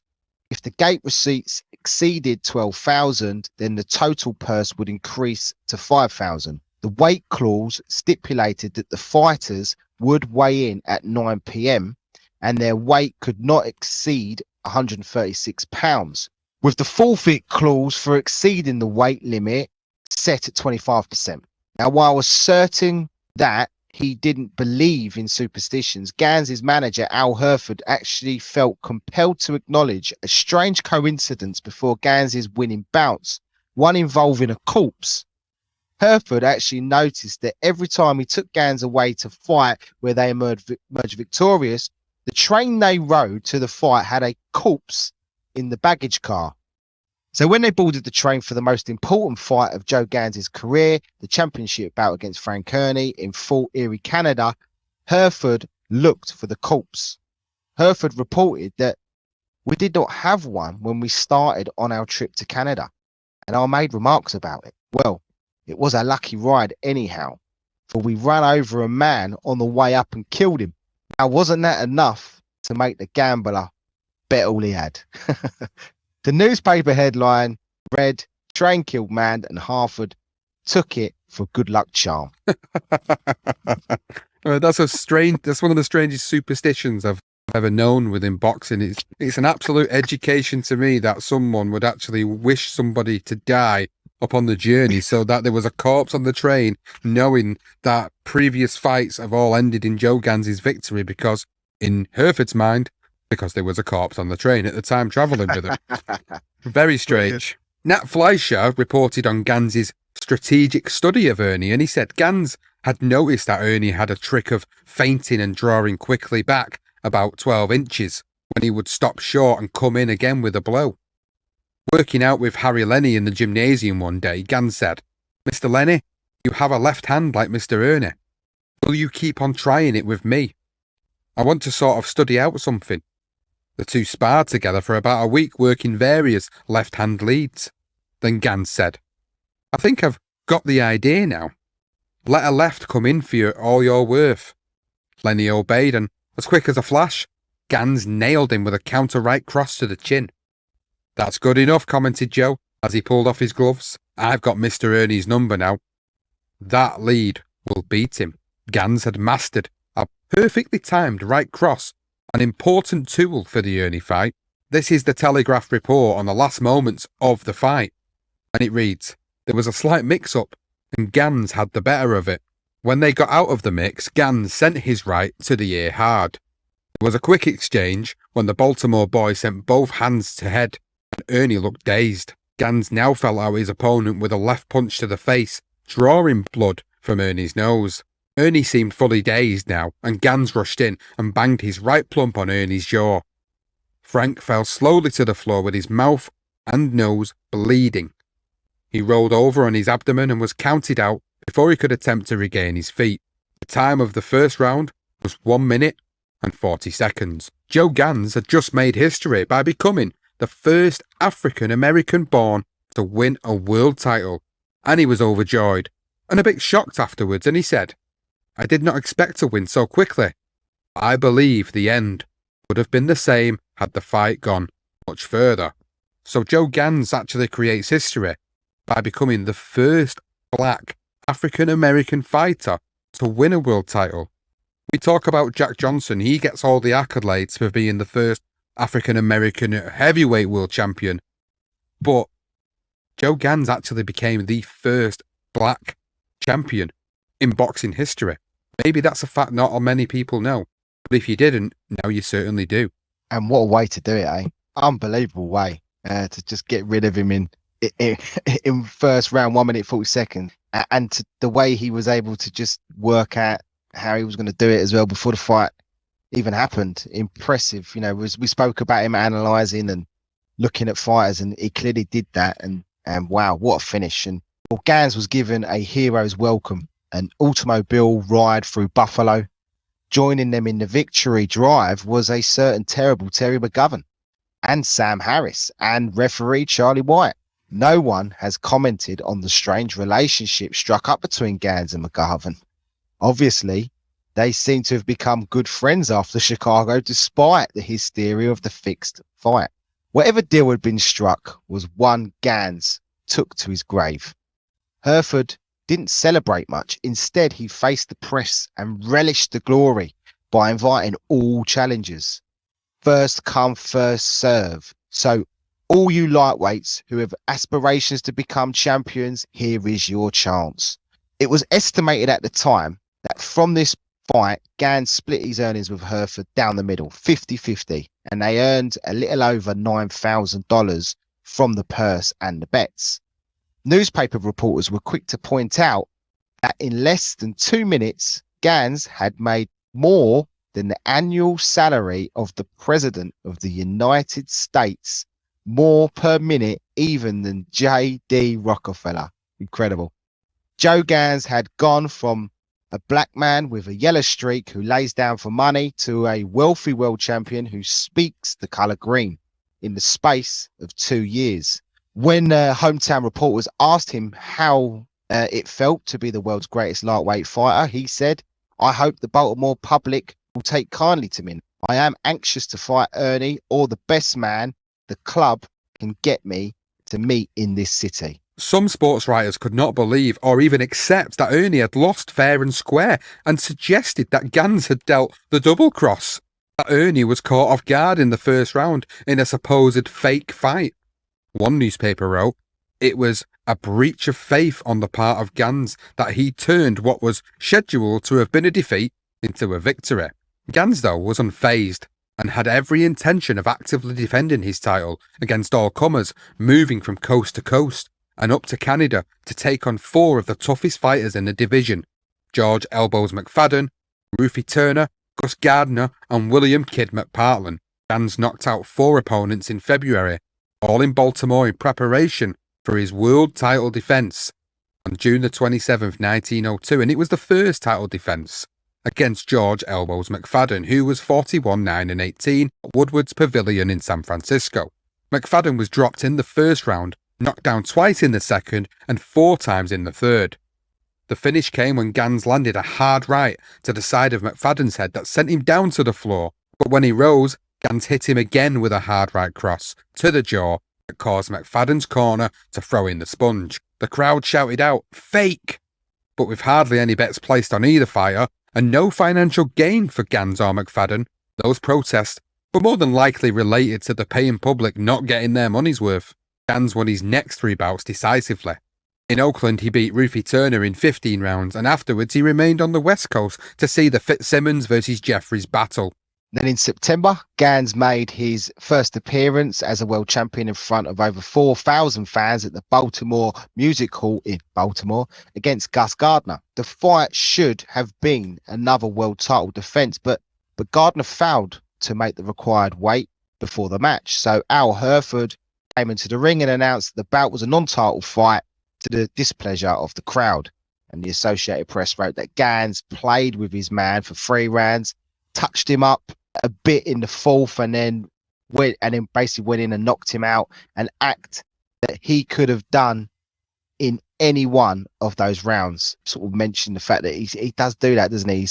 He delays the knockout. On October 12, 1902, again in Ontario, Canada, Gans knocked out Kid McParland, 43-14-14 as well. Nice record there in the 5th round of a scheduled 20-rounder with McPartland's signature punch as well, a left hook to the stomach. The next morning, Gans jumped on the train and headed for Lancaster, Pennsylvania for a fight that night with a guy called Dave Holly in a 10-round fight that ended in a no decision due to the Pennsylvania law that meant anything other than a knockout was ruled a no decision.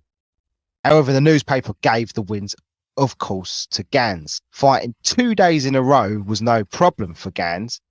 He did the same at the end of the year and the start of a new one. So on New Year's Eve in 1902, Gans drew with Charlie Seeger in Boston, a pre-arranged result if the fight went the 10-round distance. He then fought on New Year's Day by giving Gus Gardner once again another world title shot the very next day, and Gans was beating up Gardner as they headed into the 11th round of the scheduled 20 when the challenger intentionally fouled Gans by tripping him with his knee. Because the referee had given Gardner prior warnings about his behaviour, he was actually disqualified and Gans was awarded the win. Look at that, defending his world title the very next day after having a pre-arranged fight. This is just what absolute legends are made of, aren't they? It's crazy to think about. What a man. Crazy to think about him doing stuff like that. Well, 2 months later, he made his 4th world title defence against Steve Crosby, who was 47-8-17, in a rescheduled bout on March 11th, 1903, at Hot Springs in Arkansas. Tommy Ryan, the middleweight champion, was named referee to the delight of the paying public, but the Kentucky man was knocked through the ropes in the 8th round before repeatedly falling around the ring in the 11th, which forced his corner to throw in the sponge. After 2 routine knockout victories, Gans took on Willie Fitzgerald, who was 37-9-9, at the Mechanics Pavilion in San Francisco for another defence of his title. But although looking ribby, as one newspaper wrote, he came in over the 133-pound limit. After a lot of toing and froing between the managers, they agreed to go ahead with a non-title fight, a 50-50 split, earning both fighters $3,000 each, regardless of who won. Gans, although now showing signs that he was outgrowing the lightweight limit, still won, with a brutal one-punch knockout in the 10th round. Fitzgerald issued this statement after the fight and he said, "Gans got me before I got him. This is the luck of the game. He won a clean, honest victory and deserves all the credit he can get." On the 4th of July 1903 in Butte, Montana, Gans knocked out Buddy King in 5 rounds. But it wasn't the fight that will be remembered. The incident came in the 4th round when someone in the crowd shouted, "Fake!" Gans, who had continued to be ridiculed since the Mcgovern fight, actually paused and, as the press wrote, invited the man who made the remark to step in the ring with him and he would show him a thing or two about faking. Brilliant. I think he's getting a bit pissed off of it now. Well, sensing the hostility in the crowd, that included Barbados Joe Walcott and future heavyweight champion Jack Johnson, well, Walcott, he wasn't going to sit there and allow his mate to get jeered. So, as reported, Walcott then butted in and offered to lick any man in the crowd. The spectator was silenced, the fight continued, and Gans, of course, won by knockout. What a great story. He did continue to fight as a 133-pounder while gaining weight and fighting heavier men. Heavier men like Jack Blackburn, Joe Walcott, and Sam Langford. In November 1903, he took on the undefeated Jack Blackburn at the time, 23-0 with 6 no decisions or draws, in a 6-rounder that went to a newspaper decision. Blackburn actually got the decision from the Philadelphia Inquirer, the New York Evening World, New York Sun, and Baltimore Morning Herald, while Gans got the decision from just the Baltimore Sun, which loved him, with the Philadelphia calling it a draw. I think Blackburn did get the better of him over those 6 rounds. The following month, Gans fought the legend Sam Langford, 16-1-7 in Boston. Gans took the first half and almost stopped Sam in the 4th round, but smelling salts and plenty of water helped him recover. In front of his home fans, Sam Langford fought valiantly and hurt Gans several times, but both ended on their feet with no knockdowns. The verdict by the referee was a Sam Langford victory and the new lightweight champion, or so it seemed. Sam's lightweight reign actually lasted just 1 day. He was actually stripped of his title for not making the weight limit, which meant that Gans kept his title. Now, after the fight, while in a cabaret that evening, Gans actually approached Sam Langford and said, "Boy, you're going to be a great fighter someday. You're the first man that ever puffed my lips.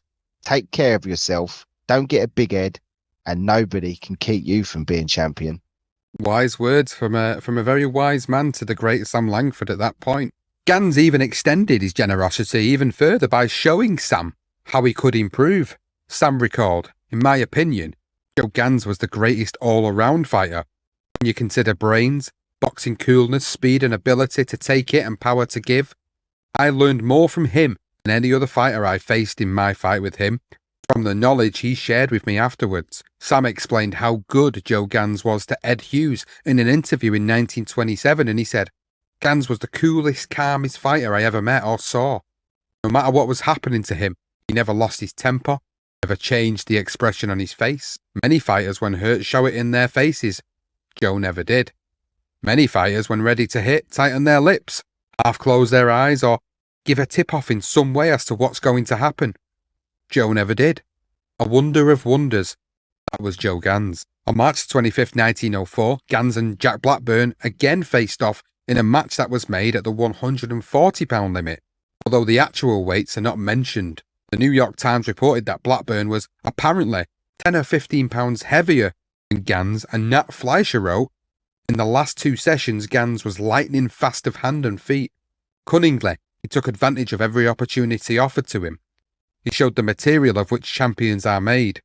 At the final gong, the crowd favoured Gans, but no decision was rendered." Although Gans was the clear winner in many eyes, of course, following the second Blackburn fight, Gans fought 6 times, winning 5, drawing 1, and stopping 3 and outpointing the other 2.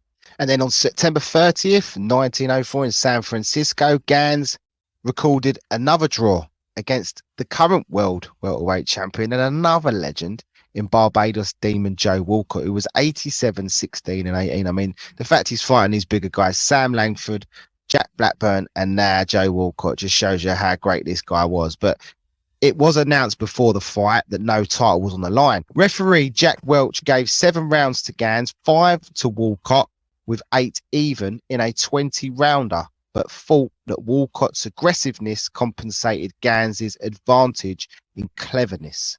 Shortly after the fight, Walcott accidentally shot himself in the hand and was out of action until January 1906.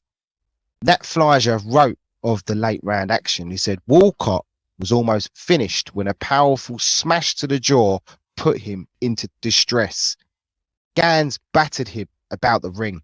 The Baltimore Wonder outfought his opponent, landing blow after blow with telling effect.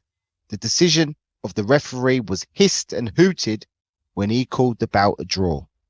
Gans was disappointed but refused to grumble about the decision. And to be fair, they were friends. And he said, 'What's the use of complaining? Mr. Welch says it was a draw. I refuse to express my opinion concerning the decision. I think well, I won't say what. I wasn't hurt at all and could have gone on for another 20 rounds. The only punches that hurt me were those that Mr. Walcott drove into my ribs.'" When Gans fought Joe Walcott at welterweight, he weighed 141 pounds. I believe that is his highest recorded weight ever in his career. For his lightweight title defense against Jimmy Britt, just 1 month later, Hereford negotiated that Gans had to drop down to the 133-pound limit. He quite simply didn't care about Joe Gans' health. All he cared about was making money. And it would suggest that Hereford and Jimmy's manager and brother, Willis Britt, were setting him up to foul. Now, if you've listened to the Dark Side of Boxing episode on Stanley Ketchell, you'll remember Willis Britt. He was also his manager, and he also arranged another fake fight against a certain Jack Johnson. So I think it's a bit of history repeating itself later on, a few years later. The money Hereford was making at this point with Joe Gans being a world champion, and it basically earned more before he became champion. So he was looking at ways of making more money from him. For years, Hereford had raked in money by betting heavily on Gans. Not only that he would win, but when he would win and in what round he would win in. He offered and arranged to have Gans go easy on white fighters, enabling them to last a respectable distance, so as to not embarrass them too badly nor upset the paying public. Gans had the talent to score a knockout in the round Hereford requested and bet on. When Hereford let him fight without restrictions, he was practically invincible. In time, Hereford found fewer and fewer takers for his bets. Almost no one wanted to bet against Gans, who was so far ahead of the field in his weight class. There were more suspicions to a fix when the purse winnings were announced according to the Articles of Agreement. If James Britt won the match, he would collect 75% of the purse. If he lost, he would get 50%. The purse weighed heavily in the favour of the challenger, and the reason for this can be explained when 4 days before the fight, Hereford told Gans that he had arranged with Willis Britt to let Jimmy Britt make a good showing against Gans. In exchange for the good showing, Britt would fall in the 5th round. Publicly, Hereford put up a $5,000 bet that Gans would win against Willie Britt's $4,000. Gans was enraged about the arrangement. He wanted to put the young pretender in his place early in the fight. He argued with Hereford about the arrangement, but his manager told Gans that if he refused to play ball, he would drop Gans and make sure that he would never get any other promoter or future fight as punishment for double-crossing his own manager. They was Hereford's words, double-crossing his own manager. Also, if Gans exposed the arrangement, he would suffer financially. Gans just about made the weight, but having to lose so much affected him on the night of the fight. This guy's an absolute arsehole, isn't he? Well, Gans knew he had to pace himself and allow Britt to look good for the agreement that they had set up from the challenger. Making a good showing went out the window as he double-crossed Gans by going for the kill from the opening bell, catching him off guard. Britt continued his consistent assault on Gans, who was unable to unload on his challenger just in case he knocked him out. So he reverted to using his excellent defensive skills, making Britt miss on numerous times. But as the fight wore on, Gans was becoming more fatigued and unable to avoid punches. Gans must have been very confused about Britt's agreement to perform well and then fall as he continued to bulldoze in on Gans, knowing nothing would come back with no real power anyway. Britt was also fighting dirty, hitting Gans with low blows and anything he could get away with, and the referee, Ed Kearney, failed to pull him up on any of these dirty tactics. Britt knocked Gans down 4 times in total, but the old master refused to stay down. Hardly yellow, is he? As Gans attempted to rise from the 3rd knockdown, the examiner declared that Britt pummeled him on the side of the head with left and right punches. With Gans down again, Britt expected Kearney to call the fight in his favour, but the referee jumped between the two fighters, pushed Britt away and slapped Gans on the shoulders to give him the win by disqualification. The challenger was absolutely furious with the former fighter and referee Ed Kearney. So what did he do? He punched him in the face. Well, I'm not surprised, to be honest with you. There's an arrangement to go on here. Britt thinks he's getting this big win, but yet, obviously because of the arrangement, the fight was given to Joe Gans. Now, the San Francisco paper explained what happened next, and they wrote, "Then there was trouble of various kinds. Kearney smashed back, and the referee and the native son pugilist went to the floor together, pummeling each other. They were dragged apart by big policemen and rushed into different angles of the ring. Britt wept in disappointment at the way things had gone, and Kearney's fighting blood was aroused. He struck me, Kearney cried, and he wrenched off his tuxedo and tried to get at Britt again. They were kept apart, and Britt's friends reasoned with him.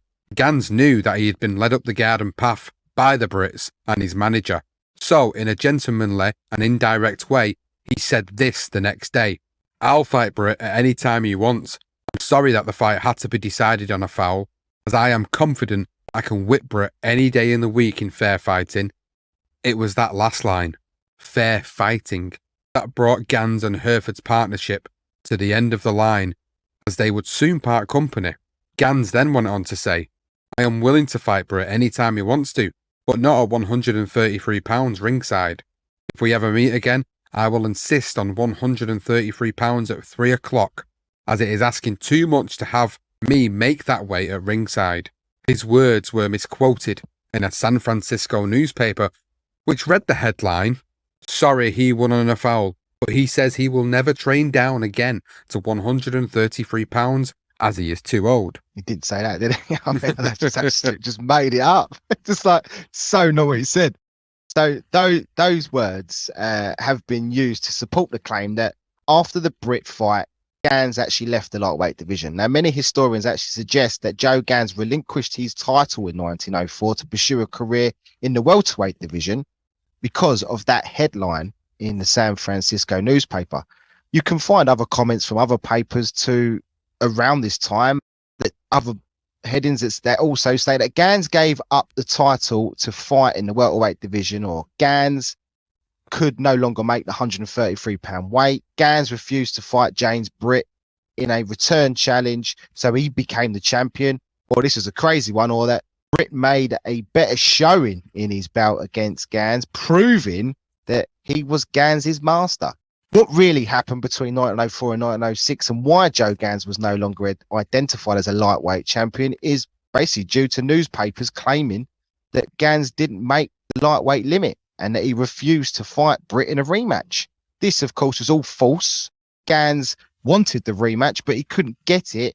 Therefore, many newspapers called Britt the champion, and of course he refused to fight Gans. As the so-called champion, he decided to hide behind the colour line. So, I mean, it was a big scam. And by the end of 1904, Gans headed back to the East Coast while his wife was now suing him for divorce in a pending case that totaled $200 to cover her lawyer fees, $25 a week as well, an allowance. However, later on down the line, the judge would eventually award her customary $25 for her lawyer's work and $5 a week in alimony. By 1905, Gans had a terrible year with a lack of activity due to his lightweight title being taken from him, with the bullshit stories. Literally only fought twice. He watched on as the fake world champion Jimmy Britt defended his title twice before eventually losing it to Battling Nelson. And then he finally parted ways, thankfully, with Al Herford, who I'm sure had something to do with this after he indirectly said it was a fix. Yeah, pretty much. I think it's obvious that Al Herford had the power at the time to be able to basically put him out. It wouldn't surprise me if he told the newspapers to put these headlines in there so that he wouldn't get a fight. Simple as that. Definitely. He said he'd cut him off financially, didn't he? And it's literally what he did.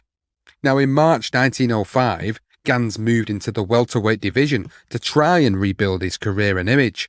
And it started when he outpointed Rufy Turner, who was now 38-7-5, and then in September he drew with Mike Twin Sullivan 15-1-10 after putting him down in the first round, although the decision was contentious. Due to the debate, Gans and Sullivan agreed to rematch on January the 19th, 1906 in San Francisco, this time for the welterweight title.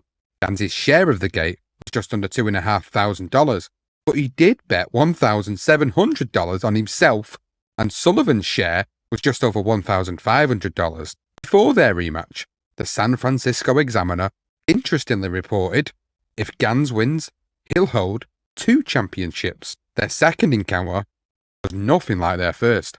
Sullivan hit the canvas in the 8th, but he responded by putting Gans down in the 11th. Gans recovered and eventually knocked Sullivan out in the 15th and became a 2-weight world champion. Now, you would think that that victory would have been financially rewarding for Gans, but it wasn't, because the welterweight division in this era was purely a stopgap between the lightweight and heavyweight divisions. The long-term goal would be to fight for the lightweight title again, but for now, he was making the right moves. A rubber match was agreed with Sullivan 2 months later in what was supposed to be Gans's first defence of the welterweight title at the agreed weight of 142 pounds, but claimed to the title, and all bets were off when Sullivan came in overweight. The odds before the fight were even, but Gans surprised the San Francisco crowd once again by beating his opponent in a one-sided fight, knocking him to the ground in the 9th and out in the 10th round, although it has been suggested that the police ordered the referee to stop it in the 10th round. There you go. I mean, how glamorous is the welterweight division now? And I mean, it was literally the lightweight, the middleweight, and the heavyweights. They were like the big divisions. I know there were other divisions around the time, but they were the best three in this time. And a month later, on November 18, 1906, an earthquake rocked San Francisco, the largest town and the banking center of the Western America. The resulting fire actually destroyed the city, burned banks down, and forced over 250,000 people to relocate. As a result, the San Francisco Stock Exchange, the principal market for the goldfield mining stock, closed for over 2 months, creating financial panic. Now, while the hub of the Western America tried to rebuild, Joe Gans was in the middle of rebuilding his boxing career and had already enjoyed a better year than the whole of 1905. It was at this point that Gans admitted his fight with Jimmy Britt was fixed to a newspaper reporter. And this is what he said: "It is a strange thing, but a fact, that a coloured boxer and a white boy engaged in battling for money are two different mortals. A white boy is looked upon as an idol and is never under suspicion until he actually commits a mistake in the ring, whereas a coloured boy is not only under suspicion, but because he is a coloured man, is given the worst of it and most fight to orders. If I hadn't fought to orders in the past, I would not have been matched and therefore would not have earned the livelihood with my fists. I merely make this statement not as an excuse for what I have done in the past, because I have blotted all that out of my last victory, but from now on will always strive to win, not only for myself, but for my many friends and admirers." After speaking with the media, Gans fought in May and June. He fought Willie and Harry Lewis, respectively. They were no relation, with Gans losing and drawing by a newspaper decision over 6 rounds. Both fights actually took place on the East Coast, where both fighters resided. And to be fair, it's a clear indication, if the decisions just seem to always go with a home fighter, and that's pretty much what happened in those 2 fights. Well, the good thing about that statement there to the newspaper reporter is that Joe Gans is admitting what happened in his fixed fights. He's got 2 fights that were fixed there, and he's admitted to it, and he's explained the reasons why he had to do it. And that's more admirable than anything. I think that straight away, that gives me the utmost respect for him doing that. Not only did he acknowledge that he had no choice but to do that, but the fact that he's putting it out there, he's kind of putting himself at risk as well at this point by saying these things. Well, going back to the story, and then on June 29th, 1906, Gans took on his old rival, Jack Blackburn, now 55-4-15 for the 3rd time over 6 rounds in Philadelphia. The Associated Press wrote, "As a result of a right hand landed by the Baltimore legend in the 1st, Blackburn went completely on the defensive. He fired back in the 5th, but Gans clearly won." With his career in status slowly picking up momentum, Gans explained his predicament in trying to establish himself as the legitimate lightweight champion to a reporter, and he says, "Britt calls me a faker, but if I had the money and friends he had at our last meeting, I would never have faked as he did. Britt was boosted as the real lightweight champion, and I was called a dub. Britt took my reputation into the ring with Nelson, and Nelson took my reputation away from Britt, and now I can't get a match with either of them. So the public now feels that I can lick them both." Interestingly, 1 month after defeating Blackburn, Gans made a defence of his lightweight title in Washington, at least the real version, against Dave Holly. The fight went the full 20-round distance after Holly hit the deck in the 12th, but it was Gans who took the points victory. All Gans needed now was to get a chance against the other recognised lightweight champion battling Nelson, but the possibility of that happening seemed just like a pipe dream. At least, he thought. That was until the former sheriff of Henrietta, Texas, arrived, Tex Rickard, a man we've never spoken about on any of our shows before. He had made his first fortune when he set up a gambling tent for the miners in Alaska, and then travelled with the miners down to Nevada with the first gold rush to Goldfield.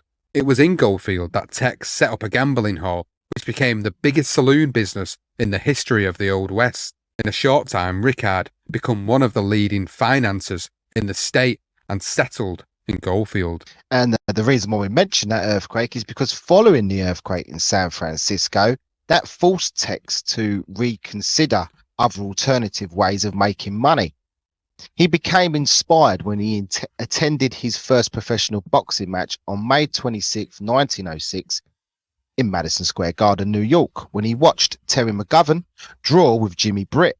From there, he invested $30,000 of his own money in the Goldfield Athletic Club, then established a committee that hired a wealthy businessman in Larry Sullivan as president and began the process of trying to organize a massive boxing event in Goldfield. Now, while searching for the right fight that would bring in the numbers, he stumbled into and was able to capitalize on the fact that in 1906, as we've mentioned, the lightweight title happened to be in dispute in San Francisco, especially. Although Gans held a better claim to the championship, by 1906, Battling Nelson was also claiming the title, with Gans unable to get fights because, as one historian put it, he had long been rated an invincible against anyone, including heavyweights, and without a manager to speak of his interests, Nelson had become a very popular fighter in the lightweight division. So Tex Rickard was a novice as a boxing promoter, but he had guts and he understood people's interests. So a fight to the finish between Battling Nelson, who was 42-11-13, and Joe Gans at Goldfield was the perfect attraction. This was, some may not know, is the first fight of the century and would settle the claim to the world lightweight title once and for all, and the new promoter was determined to make it the largest event the world had ever seen. Gans was eager to have the fight and agreed to whatever demands Nelson put forward. Now that Tex Rickard had the fighters, he began to promote the fight, and he knew how to get attention, this guy, and he even displayed the entire $30,000 purse in $20 gold pieces in full view through the window of the John S. Cook Bank of Goldfield. I mean, what a way. There's your purse, lads. There's a bit of massive pile of cut gold in the window. That's what you're fighting for. Amazing. For those that knew their boxing, the Gans and Nelson styles, well, they were completely different. It was the slugger against the boxing technician, the dirty fighter versus the clean gentleman. It had the ingredients to be great. As they say, styles make fights and opposites attract. American boxing historian Tracy Callis summarised Nelson's style and said, "He was one of the roughest, toughest men to ever enter the ring, no doubt about it. He could box a little, but rarely did. He preferred to brawl. Nelson was in his prime at 24 and took $20,000 of the $30,000 purse, while Gans at 31 years of age was considered owed and accepted $10,000. In addition, Billy Nolan, Nelson's manager, stipulated that there must be the unheard of triple weigh-ins on the day of the match, with one at noon, one at 2:30 and one at 3. To Nolan's surprise, Gans made weight, but it didn't leave him any time to rehydrate, and against a body puncher who invented the scissors hook, which Tracy Callis described as a short left hook aimed at the liver or kidneys with his thumb and forefinger extended to give a painful pinch or stab, well, Nelson had the advantage. Gans was willing to accept almost any stipulation from Nelson's camp because he was skint. All he owned was his old leather boxing shoes. Charles Samuels, who wrote the biography of Tex Rickard, stated that Gans was so broke that he had to borrow train fare to get to Goldfield with his white trainer, Frank McDonald. Gans was greeted by miners at the Goldfield train station and who were firmly in his corner. Acting president of the boxing club, Larry Sullivan, was at Gans's arrival to officially greet the fighter and chauffeur him and his trainer past 1,500 cheering miners. During the drive, Sullivan learned that Gans had no manager and no money to pay for his appearance, and the weight forfeiture that Nelson's manager demanded of $5,000. Sullivan seized the opportunity and offered to pay the forfeit on one condition: that Gans accepts his offer to become his new manager, which Joe Gans did. Yeah, opportunist moment there, wasn't it? Well, Gans was taken to Sullivan's private office where he introduced him to his partner and general manager, George Graham Rice. Gans was then informed of the deal they were going to make to him in exchange for paying for his forfeiture fee and training expenses during his stay in Goldfield. Now, Sullivan, in a calm manner, actually said, this is apparently what he said: "If you lose, you'll never get out of Goldfield alive. My friends are going to bet a ton of money on you. They will kill you if you don't beat Nelson by a mile." It was suggested that Gans explained that he could beat Nelson with one hand if necessary, and that he was eager to win as decisively as possible to redeem himself in the eyes of the sports world. According to Rice, Gans just simply promised he would do his best. But what a pressure fight. They basically said if he doesn't win, they're going to lynch him. I mean, that is the odds. That's exactly what they're saying. Crazy. What guts this guy's got. Sullivan offered to buy him a pair of new boxing shoes as well, but Gans actually refused, and he felt he couldn't afford not to wear his winning shoes into the match where his very life would be on the line. Betting increased on the day of the fight, and Rickard bet on Nelson. The Sullivan Trust, which was Sullivan's corporation, waged $45,000 on Gans against a total of $32,500 put up by the followers of Nelson. John L. Sullivan, Bob Fitzsimmons, Terry McGovern, Young Corbett, and Tom O'Rourke agreed that Gans would win. They all felt on the day of the fight, Gans weighed in not once, not twice, but 3 times, to the shock of Nolan. And this is what he told the press. He said, "I will win just as sure as the sun shines." Nolan and Nelson have shown right along that I am the one man in the ring that they fear. And even after the match was forced on them, Nolan tried to crawl out of it by asking me to make weight. He thought I could not possibly do. I have given in on every point just to secure this match. I am betting everything I can get my hands on, and I have got to win. I will have the Dane chopped to pieces and asleep inside 15 rounds. And, well, he's fighting for his life, Sean. The fight was arranged for a 3 p.m. start Nevada time, Monday, September the 3rd, 1906, on Labor Day in America. The lightweight championship of the world would be determined in a fight to the finish between two of the world's best. Oscar Matthew Nielsen, known as Battling Nelson, of Hergewich, Illinois, and Joe Gans of Baltimore. Gans didn't want Sullivan to control the fight in any way because the last thing he wanted was anyone suggesting a fix, so he turned to the newspapermen at ringside and told them that he wanted to make sure, for the record, that, in his words, he did not want any of his men to enter the ring or throw the sponge in for him. That the end would only be if George Seiler asked him if he had had enough or was counted out. The magnitude of this fight was off the charts. Many celebrities and ex-fighters of the time were at ringside. Even the United States President, Teddy Roosevelt's son, Kermit, was in the audience. Larry Sullivan was the master of ceremonies for this fight, and he read out the telegrams before the match. One is the most famous telegrams in all of sports, which came from Gans's mother in Baltimore, and it said, "Joe, the eyes of the world are on you. Everybody says you ought to win.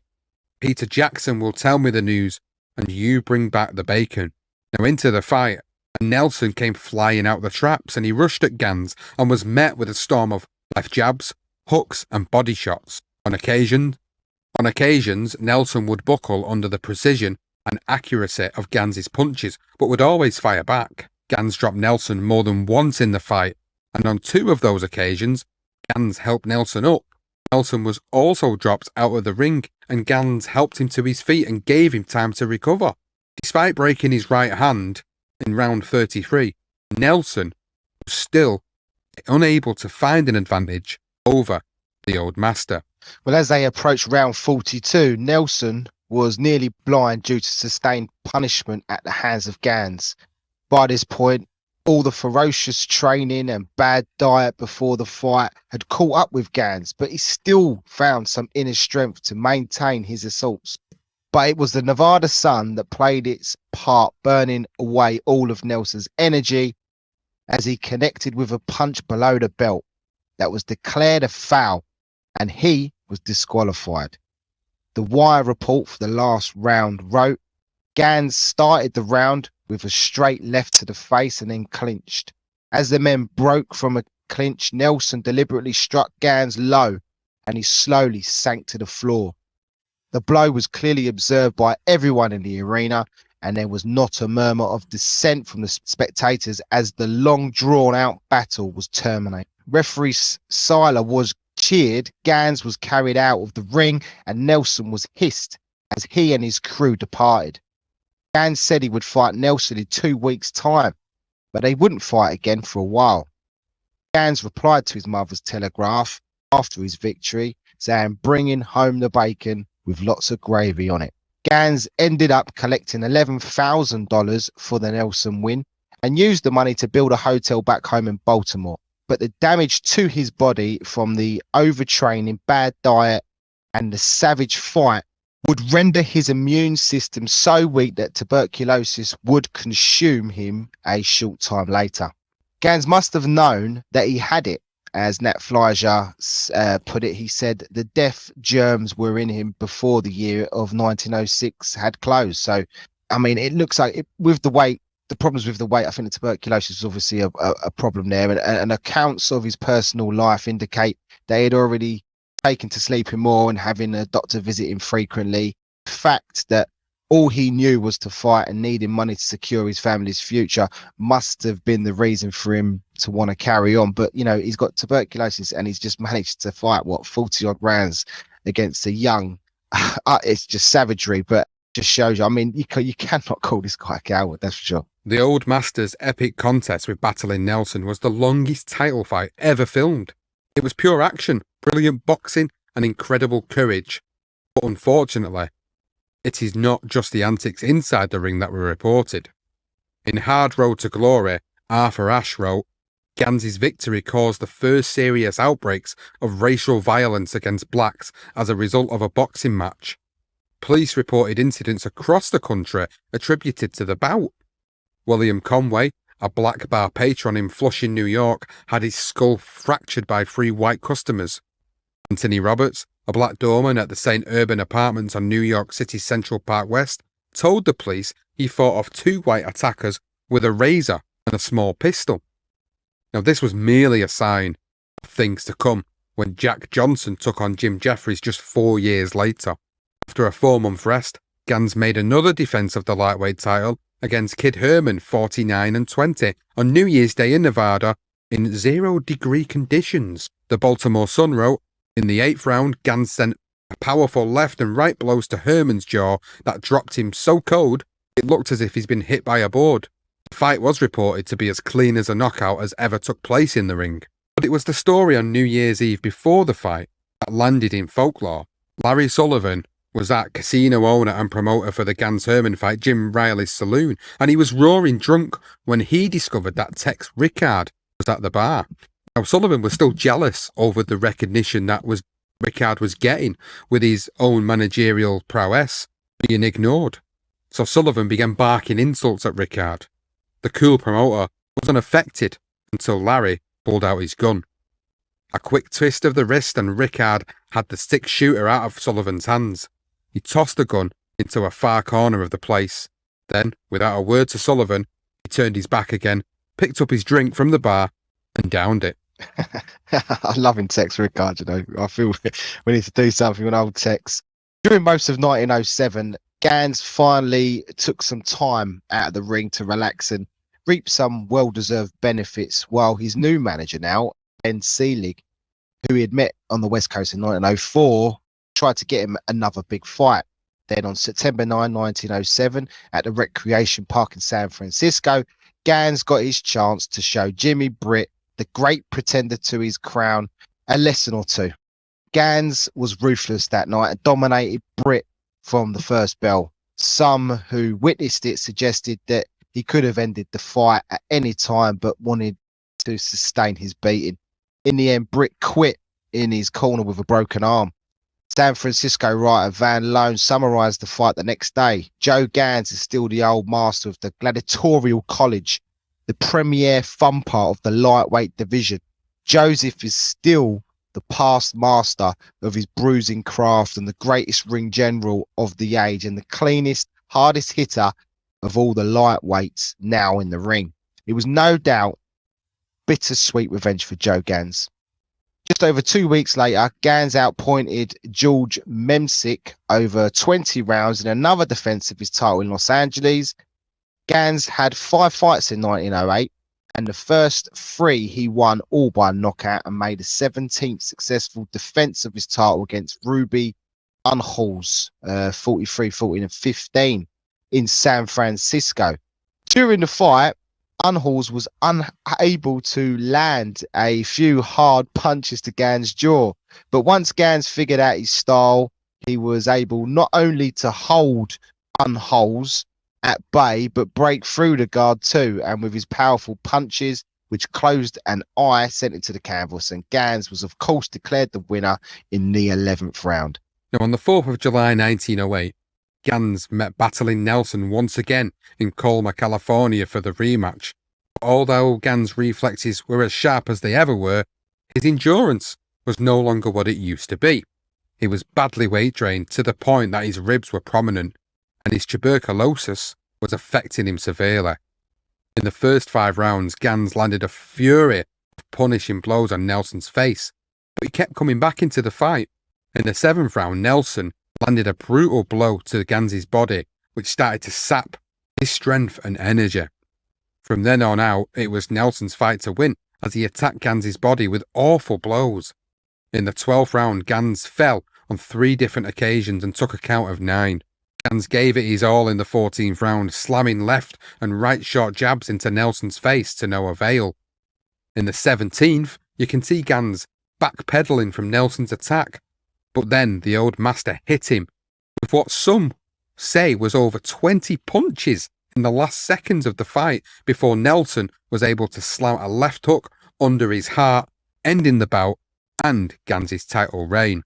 2 months later, Gans fought Nelson again for a 3rd time on September the 9th, 1908 in Colma, California, even though his body was full of the White Plague. It was inevitable that he would lose. Even the headline in the Baltimore Sun summed up their opinions. Gans knocked out, battling Nelson finishes him in the 21st round. Never had a chance to win. Gans showed incredible heart to last 21 rounds. But once he realised that his punches could not damage Nelson, he sank to the canvas and was counted out. Gans declared, "I have positively fought my last battle." But as with all legendary fighters, unfortunately, it wouldn't be his last. No. Joe Gans' last prize fight puzzled the members of the National Athletic Club in New York who watched on. What was he attempted to prove Mcgovern fought by meeting Great Britain's lightweight champion Jabez White on March 12th, 1909. The match was described as a cat playing with a frightened mouse. No one doubted that Gans could have knocked out his opponent at any time during the one-sided match, but he didn't. He simply walked him around, ducked and parried him prettily, and exhibited his signature courage in the ring. White hit the deck 4 times in a 10-rounder, and Gans was given the overwhelming newspaper decision by the New York Daily Tribune, the New Yorker of the World, New York Times, New York Sun. It was a shutout. It was the Washington Post that wrote the saddest piece, though, and it said Gans was a shadow of his former great self. He was weak in the legs, had little strength to either take or give punishment, and would have been put to sleep if White had possessed any ordinary hitting power. Gans went into retirement after this victory.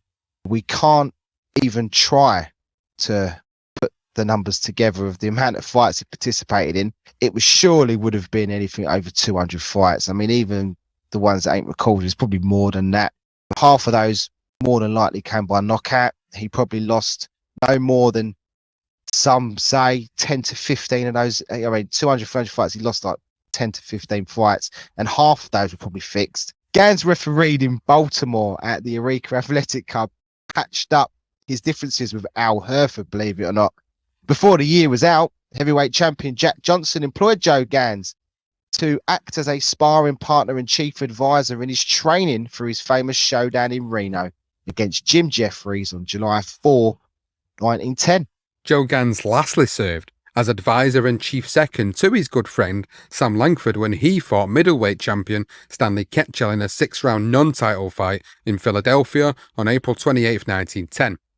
It was to be Gans' last time near the ring. On August 1st, 1910, at 12:35 early in the morning, Gans arrived at the Prescott depot ready for his departure to Baltimore. Reporters were there at the stroke of midnight and quoted him as saying, "I know that I'm going to die, and I feel that I'm growing weaker daily. Several days ago I was walking around, but the doctor ordered me to remain in bed. I want to see Mother and the 2 children in Baltimore before I die. I made a mistake in not coming to Prescott in the beginning. I did not realize my condition. My last 2 fights broke down my constitution and made me an easy victim for consumption." He fought for his life to make it home to Baltimore, and like in the ring, he held on to have his final wish of dying at home with his mother. Joe Gans passed away at 8 minutes past 8 on Wednesday morning of August the 10th, at home in the arms of his mother. He was only 35 years of age. For 3 days, thousands of people, black and white, came to his mother's home to give their condolences to the family and to take a final look at the gentleman who brought such fame to himself and to his native Baltimore. At 7:30 Saturday morning, a private service was provided in his home, with family and a few friends before his burial. Once again, thousands formed a line outside the church to take one last final look at their hero. Don't want to end it on a completely sad note, so we're going to go into some quotes on how great Joe Gans was, and just a few stories. So, like, the one story is that at Madison Square Garden, some actually believe that Joe Gans does haunt Madison Square Garden, believe it or not. Even to this day, some people have suggested it. Whether that's true or not, I mean, I'm not into ghosts and ghouls, so I doubt that very much. But one thing we do know is that Joe Gans does have a statue at Madison Square Garden, a bronze statue. And apparently, modern day boxers of today and boxers traditionally before them, they actually bump the statue, his outstretched left hand, to stroke it for good luck before their matches. So that's one thing. If you didn't know that, there is a statue at Madison Square Garden. I'm sure those that travel there have seen it. But, you know, just to end with mentions about him, and he had this uncanny ability to dodge punches, sometimes by fractions of an inch, a bit like Roberto Duran by the sounds of it, with a minimum of effect. And he was able to fight 10, 15, up to 42 rounds without showing any fatigue, obviously, until the tuberculosis sort of brought an end to his life. After all the fights he participated in, his face was unmarked, except for the modest scar above the outer corner of an eye, which he got from the Kearney fight. A remarkable feat for someone who had hundreds of fights. Gans was actually declared as the greatest ring general and expert in the use of the human fist the world had ever seen. But Sugar said it's hard to assess what he would have done without being handcuffed in the ring, but Joe Gans was unbelievable. His defense, his jab, I mean, here is a man that invented it. He was that good. And Gans was also rated the greatest lightweight boxer of all time by boxing historian and Ring magazine finder Nat Fleischer, who we have continually mentioned, even though he did criticize him at one point. And John L. Sullivan said that Gans is easily the fastest and cleverest man of his weight in the world. Bob Fitzsimmons said Gans is the cleverest fighter, big or little, that ever put on the gloves. Mike Twin Sullivan, former opponent, said, "I realise he is one of the greatest fighters that ever lived." The great Sam Langford said Joe Gans was the greatest fighter of all time. Abe Attell said the greatest fighter of all time was Joe Gans. Harry Lenny, boxer and trainer, said there was never anybody like Gans and there probably never will be. And finally, the old mongoose, the great Archie Moore, the former light heavyweight champion, said that Joe Gans was a pest. And he said, "I could listen to grown-ups talk about him for hours and read everything I could get my hands on that mentioned him. Gans's fight with Nelson stayed with me all my life." And that's the story of the old master, Joe Gans. An unbelievable tale of a man that battled through so many different adverse moments throughout his life. The fight fixes, the obvious racial issues that were going on around the time, literally fighting for his life against battling Nelson, fighting against tuberculosis, against battling Nelson, the fact that he fought on with tuberculosis, which was, today it's managed, but back then it wasn't. There wasn't modern medicine back then to be able to manage tuberculosis. So it was a horrible disease that would kill many people, many, many people. And the fact that he fought on, not only for a round, but for 42 rounds, is unbelievable to know that this is the sort of man and the sort of character that he had within him. The fact that he's labelled the greatest lightweight that ever lived. Still many to this day label him as the greatest lightweight. Many do believe it's Roberto Duran. You said at the start of this episode, after hearing Joe Gans' story, it sort of makes you think about where you would put him as one of the greatest of all time. For his day, for his era, it was obvious if there was a pound-for-pound list of fighters of that particular time, it'd be hard to argue against Joe Gans being at the top of it. And that's coming from many of his peers within a boxing ring. So for all them to say that about him just proves that he probably was the greatest pound-per-pound fighter of his era. He certainly was for me. Just what he went through, those battle royales and how he was able to actually use such a horrific thing as a child to use it to his advantage and take that into boxing and basically just remold boxing. He was the first real defensive fighter. I know young Griffo was also well known to be like that way, the Australian, but Joe Gans took it to a whole different level, and he had punching power as well. He easily knocked out over half of his opponents as well. And to come through all the crap that he had and still be mates with Herford as well, Al Herford, is beyond me. I don't know how he ever managed that. But the fact is, he would have been a freeweight world champion for me if George Dixon wasn't his mate. He would have taken that title. He didn't want to fight George Dixon because he was very close to him. And he didn't want to take that featherweight title from him. And by the time he had lost it, he was already a lightweight and was struggling to really make that weight. So for me, the accolades that people give, say, Henry Armstrong sits in the top three after Ali and Ray Robinson in many people's list because he was the first to win all three titles, world titles, and hold all three at the same time. For me, I honestly believe that Joe Gans could have done the same thing. He could have the lightweight, the featherweight, and the welterweight. The guy was just an unbelievable fighter. Unbelievable. The things he'd done. And obviously he did coin the phrase, bring back the bacon, so they say, or his mother did, publicly anyway. Everything about the guy is just extraordinary. I can't go beyond how many fights he had. And only probably 10 to 15 losses, probably less than that. It's insane to think how good he was. And the footage is on YouTube, unfortunately, is not very clear cut. So you do have to go through what people suggest. But, you can see it. You can see what people talk about. But what an amazing guy. I'm literally blown away by this man and what he achieved. Even more so than when we done Sam Langford. I'll be honest with you. I think he does even more than that.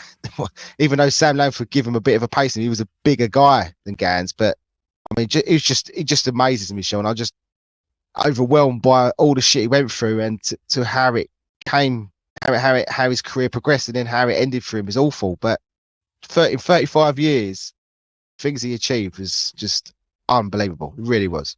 He managed to pack more than 2 lifetimes into his 35 years on this planet. He did. And he's left us with an amazing legacy, an amazing story, amazing fights that he was involved in, and all the greatest historians of this sport that are departed from this world.